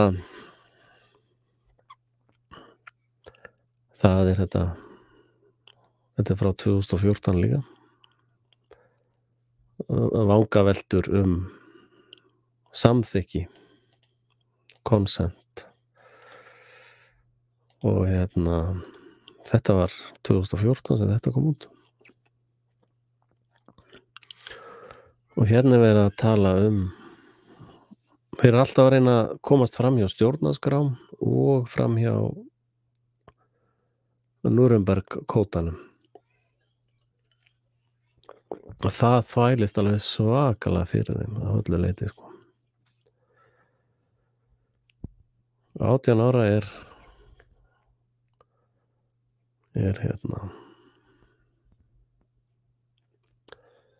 18 ára er venjulega aldurinn en hérna segir sum lönd hafa leyft á 12 ára og hérna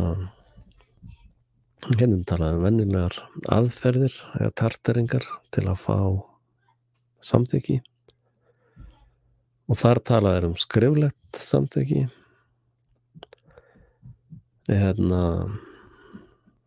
munnlegt samþykki og implied samþykki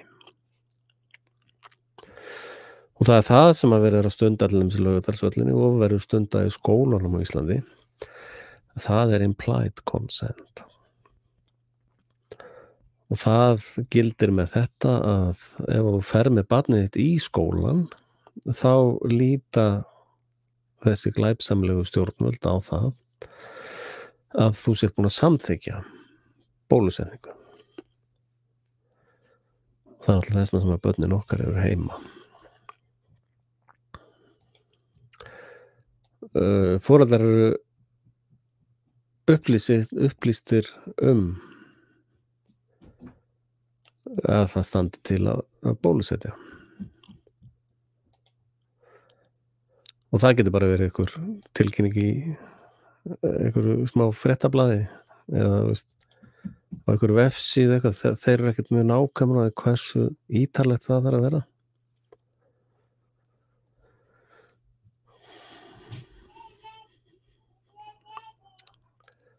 það er sem sagt breytir einhver hvort að foreldrar eru með eða ekki með á og hérna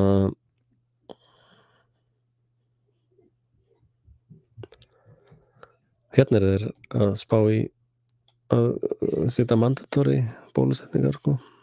Þetta 2014 þannig að þetta ekkert nýjar pælingar neitt af þessu nýtt sko.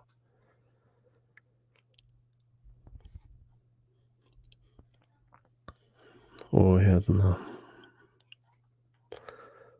og svo náttúrulega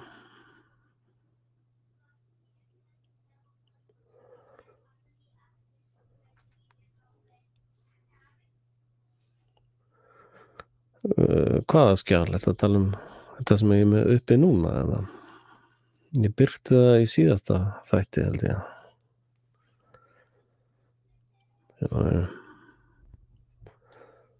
getur líka gert það svona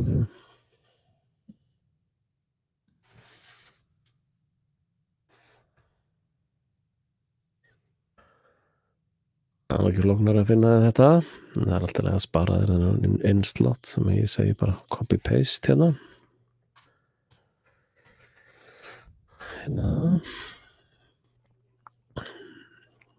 og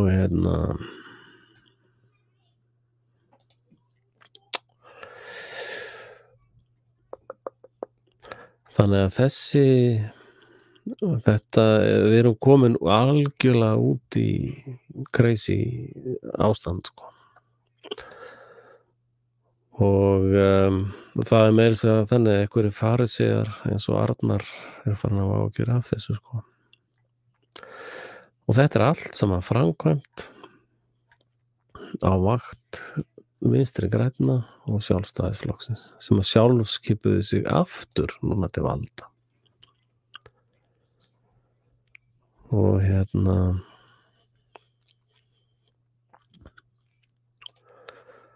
svo náttúrulega eitt sem við erum væntanlega ekki búin að gleyma já, það sem sagt helviti samsæriskenningarnar er þetta að fara að eyða mannkynni þannig að það er ekki eins og það er ekkert raunverulegt fyrir þessu jú, það er skrifað í stein það er bara að skrifa hér í stein fyrir þig það er ekki eins og þetta sé skrifað í stein jú, þetta er skrifað í stein þannig að þetta er alveg ljóst að þetta er í fullum gangi sko. En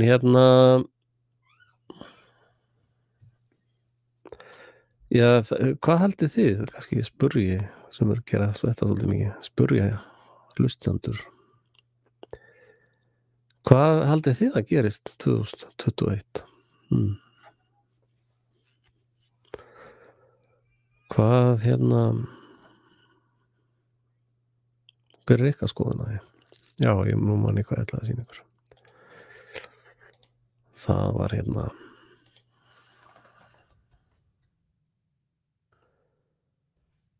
það er event 201 sko. Þar var þetta allt saman planerað sko. Þetta sem er í gangi núna. Og þar er John Hopkins sem er eiga Bloomberg fjölskyldunar sem er hluti af BlackRock og Vanguard World Economic Forum það sem að jólasveinninn er Klaus Schwab er þar og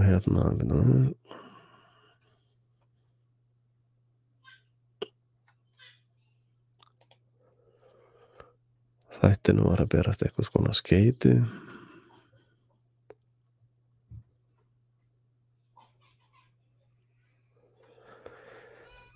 já ok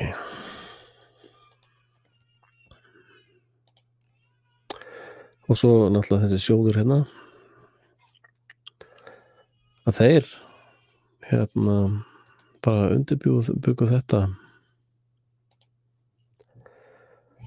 þetta var allt saman undirbúið hér áður en það gerðist sko. Hérna voru bara borðæfingar, svo í leikritum. Leikrit oft með svona handrita lestur.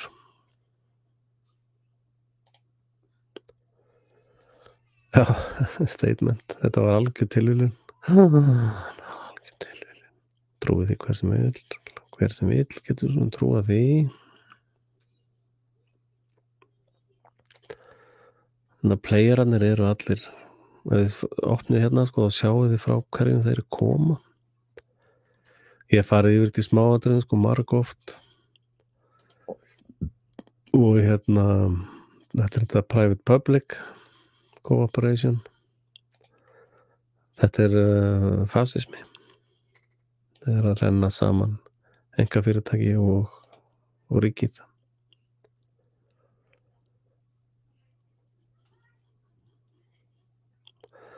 Út af þessu fundi komi hérna fullt af ráðleggingum. Það ríkisstjórnir og alþjóðastofnanir, globalistinir sko, og viðskipti. Nú eiga þessir að skipuleggja þetta sko.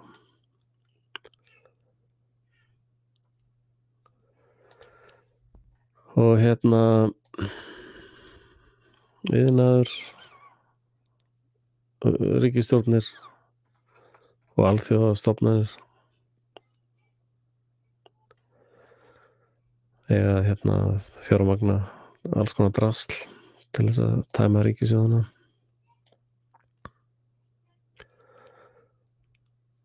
Þeir lögðu nú bara niður flutningaiðnaðinn sko.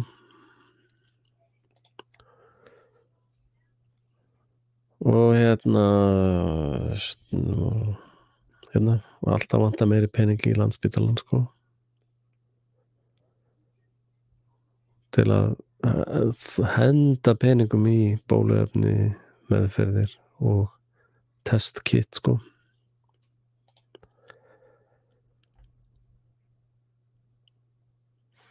Alþjóða viðskipti að viðurkenna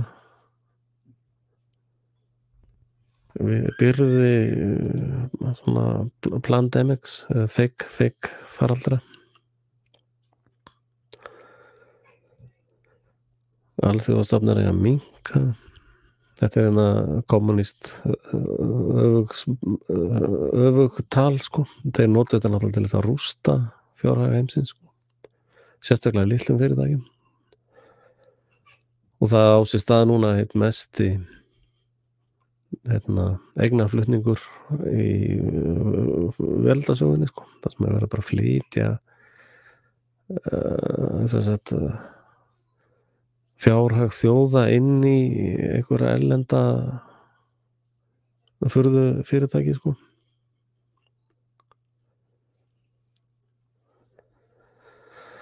Og ríkisstjórnir og einkafyrirtæki ættu að finna upp aðferð til að taka niður í gaurum eins og mér. Allt sem að hendar ekki áróðursstarfsemi þeirra flokka sem misskilningur eða falskar fréttir. Og hérna World Bank og allt það. En til þess að skilja þetta allt saman, það kemur enginn inn í þáttinn, það þorir enginn greinlega. Þorir enginn að tala við mig. Ég nú í það hann í þvott á og bauði að fá mig í þáttinn. Það gekk nú ekki eftir. Einhverja hluta vegna gengur það aldrei eftir. Hérna skulið hlusta þetta einu sinni enn. This year, next year, vaccine policy is economic policy. And it is even a higher priority than the traditional tools of fiscal and monetary policy. Why? Because without it, we cannot turn the fate of the world economy around. Listen after. This year, next year, vaccine policy is economic policy. Ég birti þetta í síðasta þætti og það hefur enginn gripið þetta upp. Það hefur enginn talað þetta, enginn fjölmiðill eða blaðamaður eða enginn. Það enginn að tala þetta, nema ég.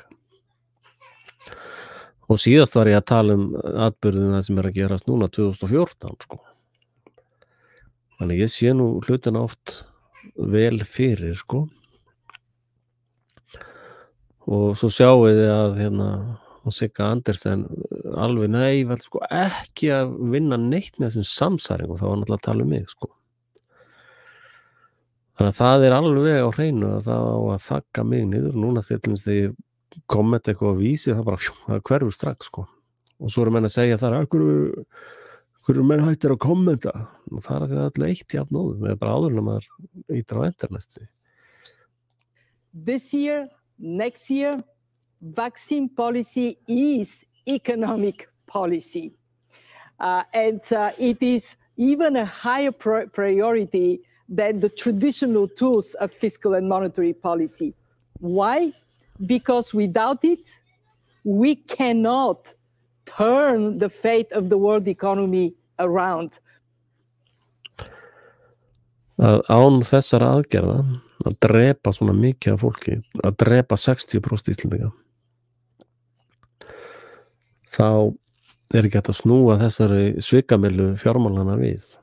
Bara verið að segja það reynt út hérna. Og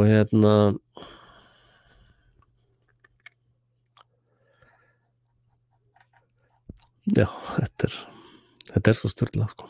Ég veit ekki alveg hvað ég að segja meira. Next year, vaccine policy is economic policy. Svo flissar hún af þessu.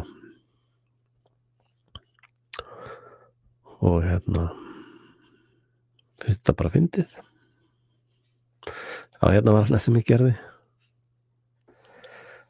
Sko, dánarlíkurnar af rússnesku rúllettu 1/6. Og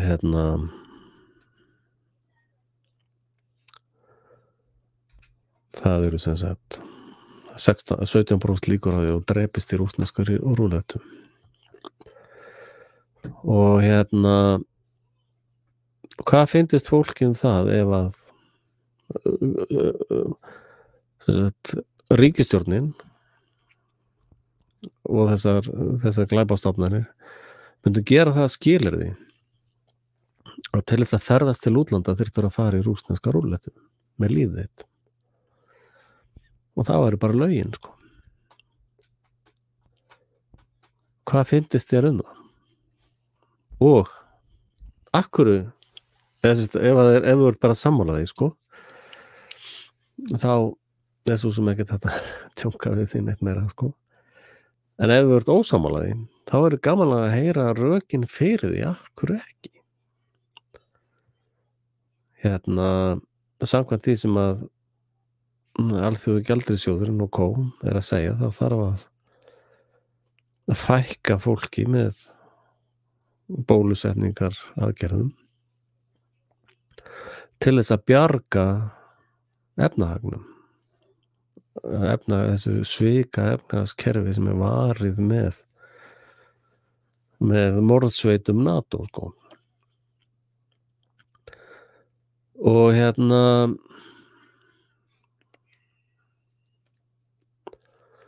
og síðan var alltaf verið að þrengja að þér, sko, að þú fengir ekki að keyra úr Kópavoginum nema að taka rússneska rúllettu þar á einhverjum vegamótum, sko. Og og hvað finnst þér svo það að þú fengir ekki að versla í matinn nema að taka rússneska rúllettu? Og þá við allar maturverslanir væru öryggisþjónustufyrirtæki, öryggissveitir ríkisins, þær eru á launum hjá ríkinu við þetta og munu sennilega hér eftir verið kallaðar öryggissveitir valdstjórnarinnar. að þær myndu sjá að framkvæma þessa rússnesku rúlletu. Ef þið finnist það ekki eðlilegt, þá eru sömu rökin fyrir því og fyrir þessum svokölluðu bólusetningum sem ekki bólusetningar.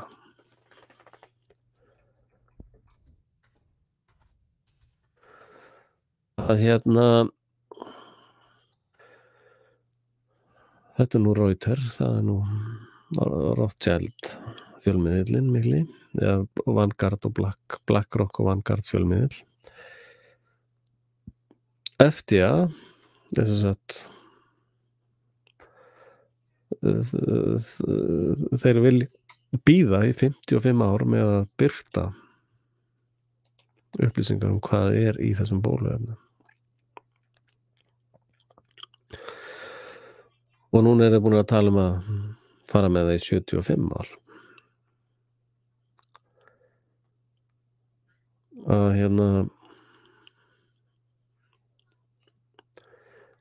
Að þeir segja bara nei.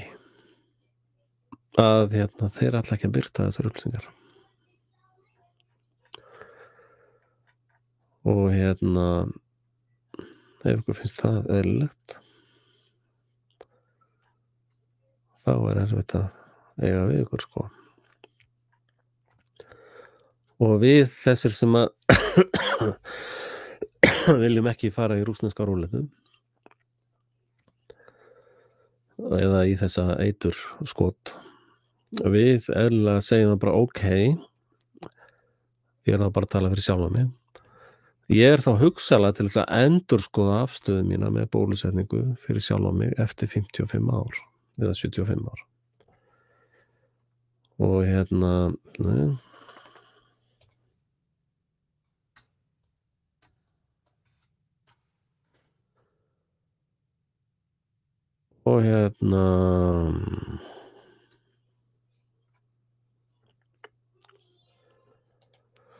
þessi 75 ár. Að sem sagt ég gæti að hugsanlega sagt á móti, sko, að ég ekkert að segja nei, ég að segja að ég ætla að skoða þetta eftir 75 ár þegar öll gögnin liggja fyrir. Það bara eðlilegt. Það bara sama og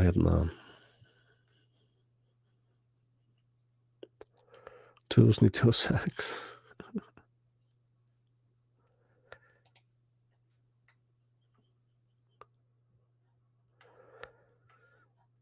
Þetta náttúrulega svo klikkað, sko.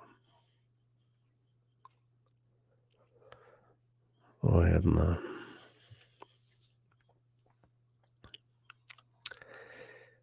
ég veit ekki hvað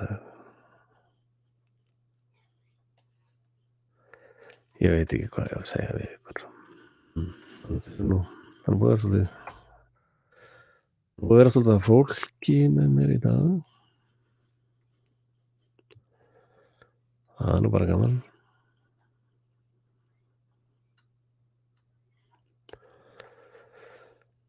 Og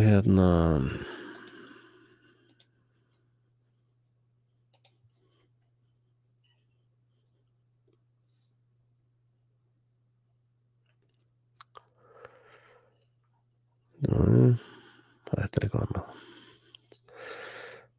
En það náttúrulega þeir sem vilja læra áróðus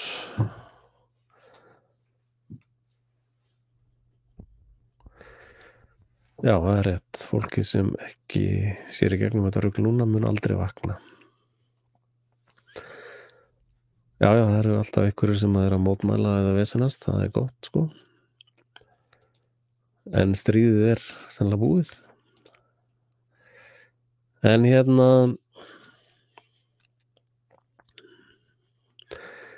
ég ætla náttúrulega þess að breyta takt kannski í lífinu, ég veit það ekki. Finnst ykkur einhver ástæð að halda áfram með þetta? Að halda áfram með þessar útsendingar mínar, hvað finnst ykkur það? þetta ekki bara eitthvað svona tímaveisla? Ég var að prenta þessa mynd hérna, sjáðu. Þessa var ég að prenta á striga. Og þetta listaverk eftir Herra Axel. Og og þetta ætlaði ég að prenta á striga og síðan mála ég þetta, eða sérstaklega himnu á það, þannig að þá endast ég alveg skrilljón ár, 75 ár. Þetta endist í 75 ár eins og Pfizer segir. Og þetta get ég prentað upp í 1.20 á breiddina. Þessa breidd hér, sko. Það getur verið með rosa stór málverk. Síðan mun ég árita þetta með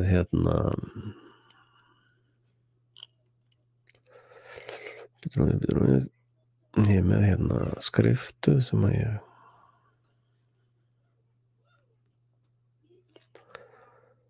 ætla að nota í það. Sýna ykkur hana.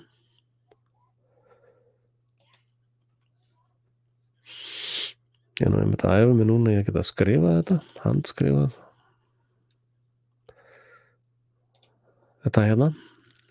Þetta er þessi listamanns logoið mitt. Og ég mun fara í þetta. Og get sýnt ykkur fleiri svona flotta list dót sem það er.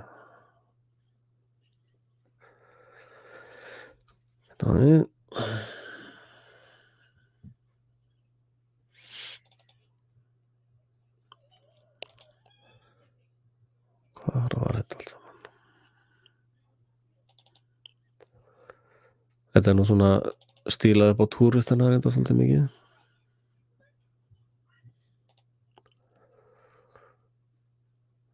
Og hérna er Geysir. Svo verðum við með þessir þeir komu rosalega vel út, þessi eldfjöll. Þau voru alveg æðislega, sko. Og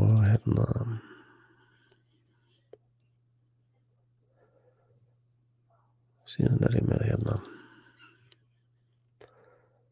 svona fossa málaðir líka.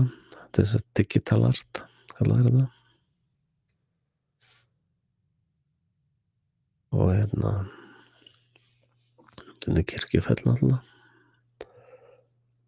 Ég átti nú 3 lóðir hann í Grundarfirði sínum tíma. Hefði nátt að klára að byggja þær en það var nú ekkert úr því. Hér er Gullfoss.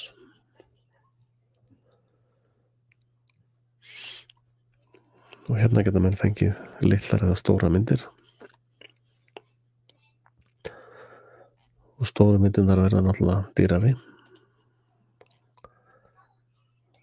Kannski sitja ég upp einhverja vefverslu með þetta eitthvað, ég veit það ekki. Sjáum bara til hvernig það gengur. En þessi mynd hérna er algjört æði, sko. Og eins og segi, ég er búin að prenta hann út. Og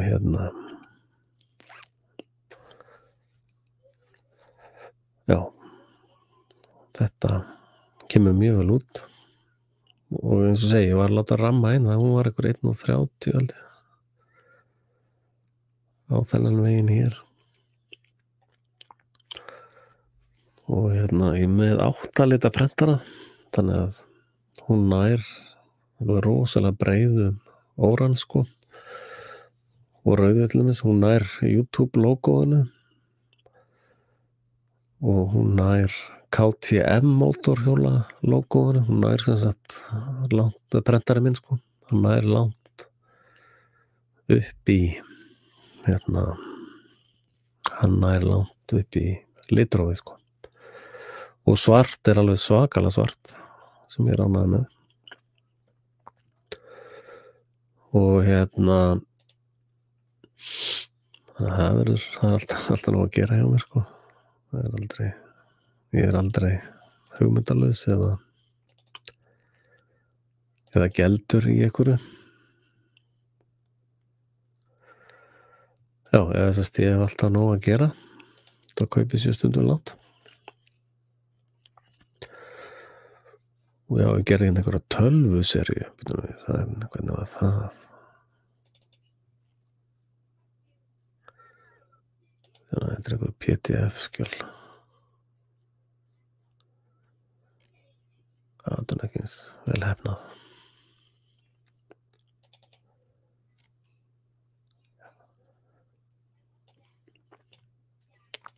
Þessi hérna svolítið skemmtilegundar. Það var þessari sem ég byrjaði grafíska bransan. Þetta var fyrsta tölvan sem ég vann með Illustrator á þessum. Og hérna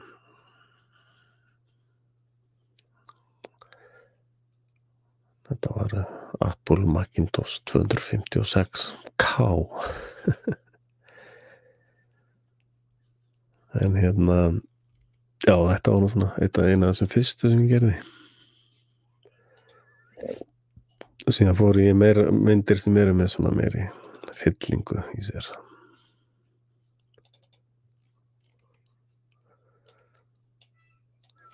Áttaði mig á það þegar ég fór að gera fuglamyndirnar. Þá áttaði mig á því hvernig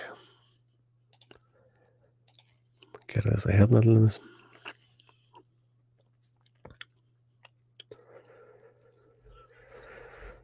En eins og ég segi, það var eldfjallið sem að algjörlega sló í gegn. Þannig að, og það verður takmarkað upplag, veit ekki alveg hvað.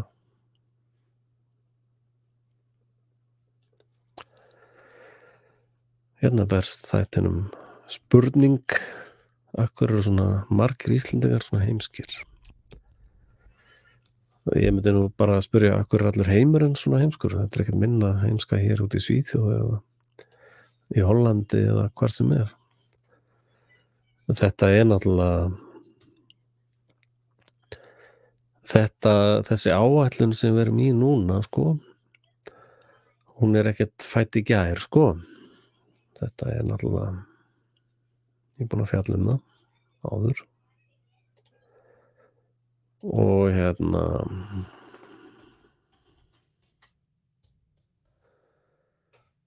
sjá hérna til dæmis. Menn sjá til dæmis þennan kumpána hér, Albert Pike. Hann er svona á þessum áratíma hér, 1809 til 1891.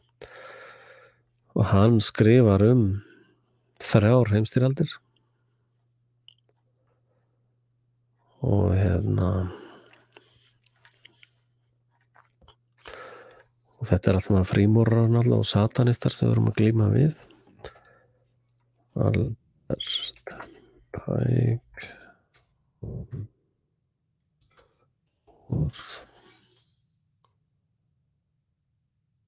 Letter to Mazzini. Mazzini er hérna Giuseppe Mazzini. Hann er sá sem að er svona höfuð mafíunar. Og hérna mafía þýðir Mazzini leyfir bruna og eitthvað fleira, svo finnum við þetta bara.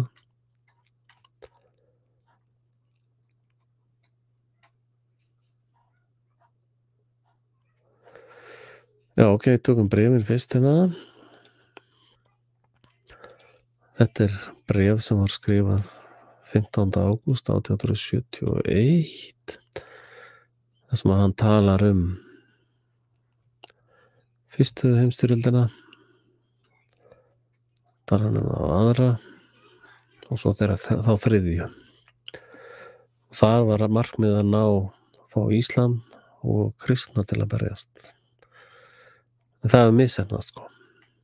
Það hefur svolítið misheppnast, sko. og þess vegna þurfa þeir að beita einhverjum svona alls konar öðrum ráðum eins og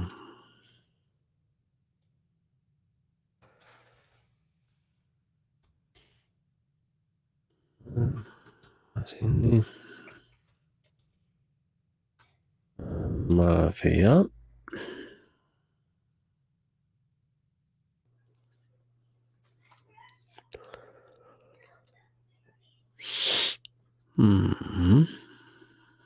Hérna það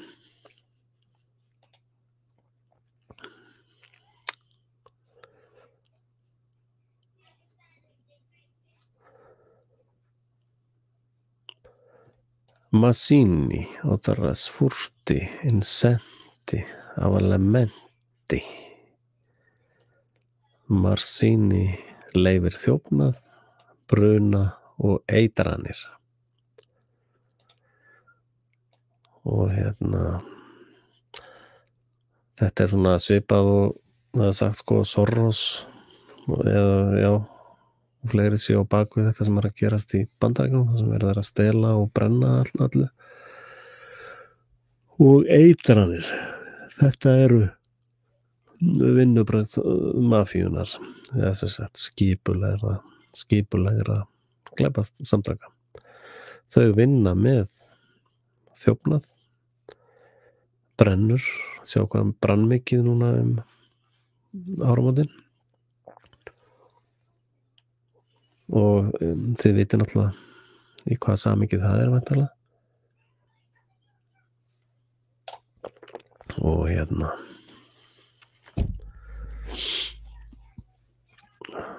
organized crime.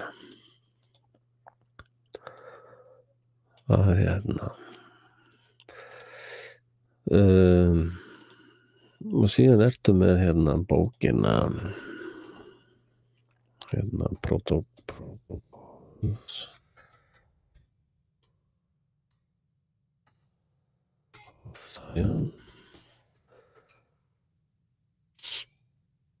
Og þar sérðu mikið fjallað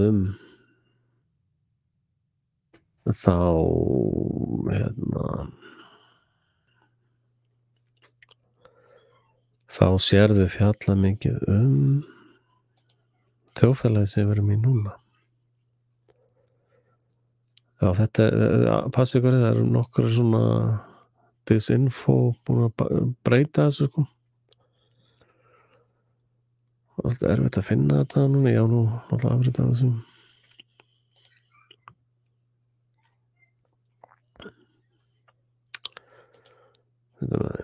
Þetta var gefið út á íslensku held ég. Svei mér þá. Það er nefnilega ekki. Það er orðið erfitt að finna alls konar hluti sko.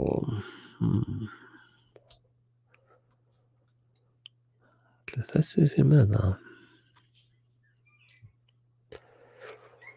8 síður, nei, það er nú meira en það.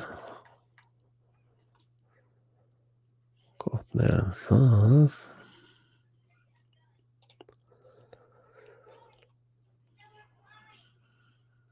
Hvernig þetta lesið bara. Það er nú svolítið þægilegt sko. Já, heyrðu, ég á bókina mér sér. Já, þessa bók hérna, sjáðu. Þetta nú er.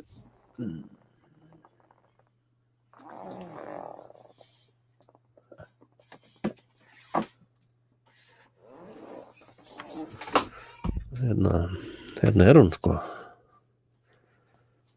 The Protocol, Elders of Sion sko. Og það er mjög mikilvægt að kunna lesa það sko, ekki hlusta á samsæriskenningarnar í kringum þessa bók sko. Þetta er alltaf bara bók og það veit svo sem enginn hver skrifaði hana. Það er svona alls konar kenningar það og þetta hefur verið sagt að þetta sé antisemitic og þetta átt að komið frá Rússlandi og við má vita hvað sko. En það er mjög athyglisvert sko að ef maður lesa þessa bók þá sérðu svo mikið af henni í þjóðfélaginu sko. Hérna er efnisyfirlitið sjá þið. Protokol númer 1 og 2 3.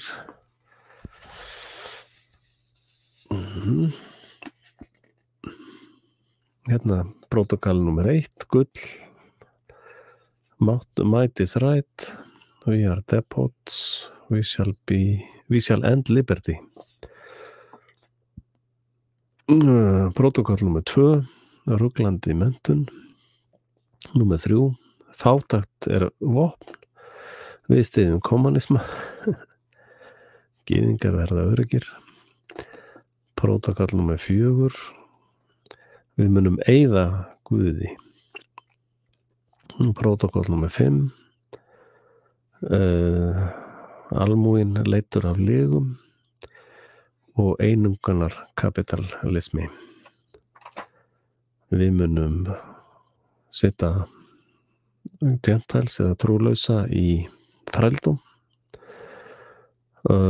stríð út allt. Hérna segir Jewish superstate, ég trúi því ekki sko. Þetta er svona frekar elítu superstate. Kristinn ungdómur, eittur. Protokall númer 10, okkar markmið, alheims yfirráð og eitur á liberalisma. Við skipum forseta, við munum eyða, við erum á númer 11, við erum úlfar. Þið vita að Fabian Society margir á Íslandi í Fabian Society, þar merkið er úlfur með lambakæru. Protokall númer 12, við stjórnum fjölmiðlunum, við eyðum frjálsri fjölmiðlun, bara legar prentaðir. Og þetta sagði nú eitt CIA fórstjórinn, sagði við munum ekki hætta fyrir allt sem að birtist í fréttum er lygi. Protokall númer 13, við plötum vinnufólkið, eða verkalýðin. Þar stendur ASI fremst í flokki. Við munum banna Krist. Protokall númer 15, leyni Secret Societies, leyni félög. Gólemin, ég kallaði bara gólem, gentles, það eru gólemin eru heimsk, gólemin eru sauðfénaðar, eða katól, nautgripir. Við krefjumst hlýðni eða submission. Við munum vera krúl, við munum vera grimm. Protokall númer 16, við munum breyta sögunni. Númer 17, við munum eyða prestastéttinni. 18, stjórna með 8. 20, við munum eyðileggja kapital eða fjármuni. Við munum orsaka kreppu. Gólemsríki verða gerð gjaldþrota og einræði af usury, þessast okur vöxtum. Þetta er nefnilega ekkert svo langt frá Íslandi sko, eða bara evrópskum eða þessast vestrænum ríkjum. Við förum inn í númer 12 til dæmis.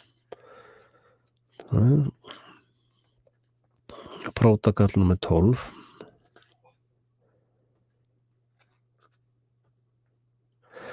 The word freedom, which can be interpreted in various ways, is defined by us as follows.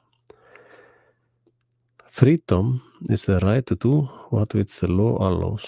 This interpretation of the word will be the proper time. Já, ég ekki að lesa þetta núna.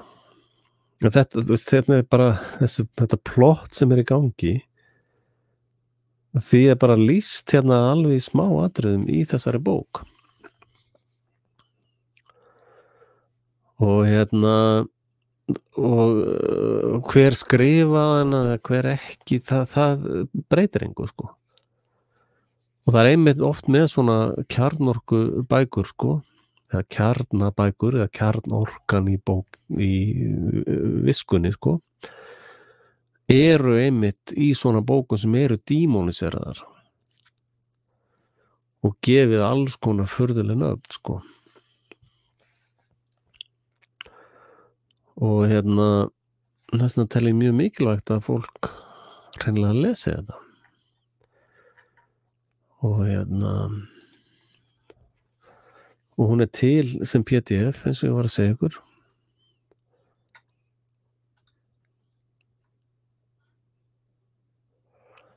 sita þetta réttin kannski kemur það upp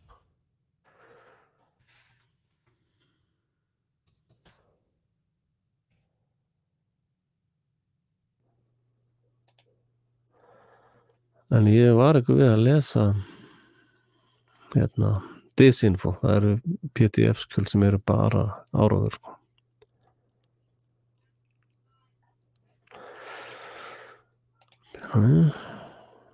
Tíma nú ekki að deila mínum kannski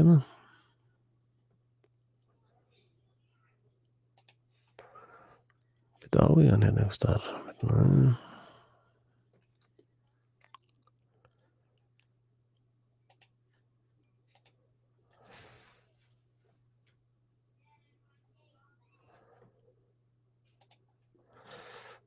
Þetta mjög athyglisvert sko.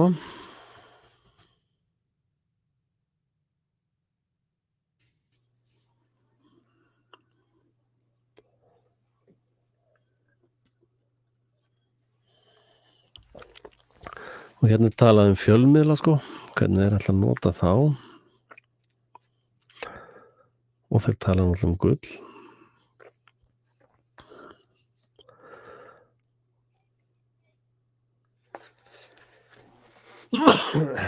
En hérna númer 18 stjórna með 8 hérna eru bara svona pælingar það hvernig myndum að gera það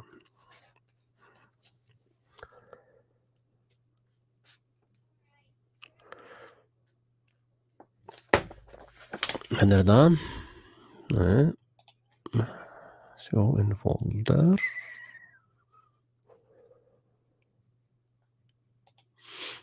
leifa mann að sita þetta bara beint hérna nei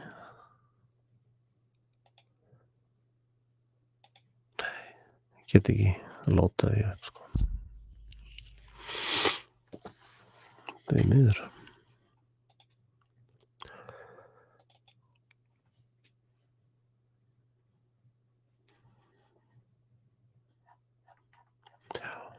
Já, það hérna í einhverju PDF hérna. Já, ég sem sagt.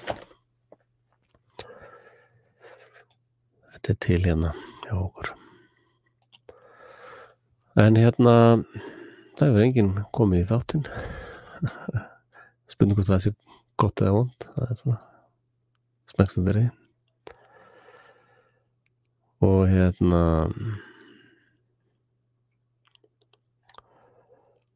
þannig að hérna, ég eiginlega búinn í kvöld. Vonandi hafi verið athygli verður þáttur hjá mér. Og hérna, þetta stríð, þessi orusta, sko, þótt að þessi orusta sé að miklu leyti töpuð, það verður rosalegt mannfall í kjölfara á þessari árás, þá stríðið ekki búið, sko. Og hérna, við munum náttúrulega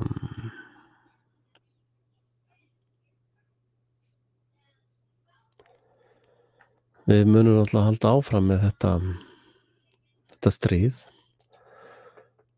og það virðist nú vera mikil tímamörk núna þegar að hinu bólusettur að átta sig á því hvað þetta er mikið rugl sko.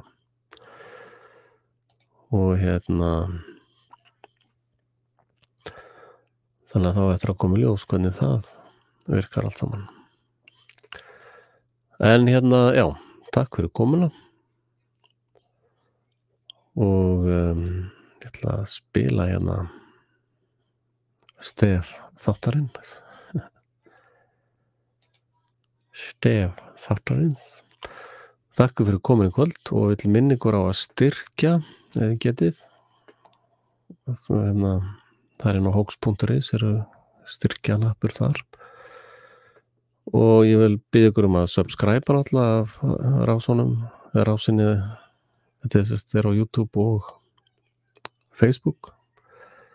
Allavega þá að like hoaxið á Facebookinni og subscribe á YouTubeinu.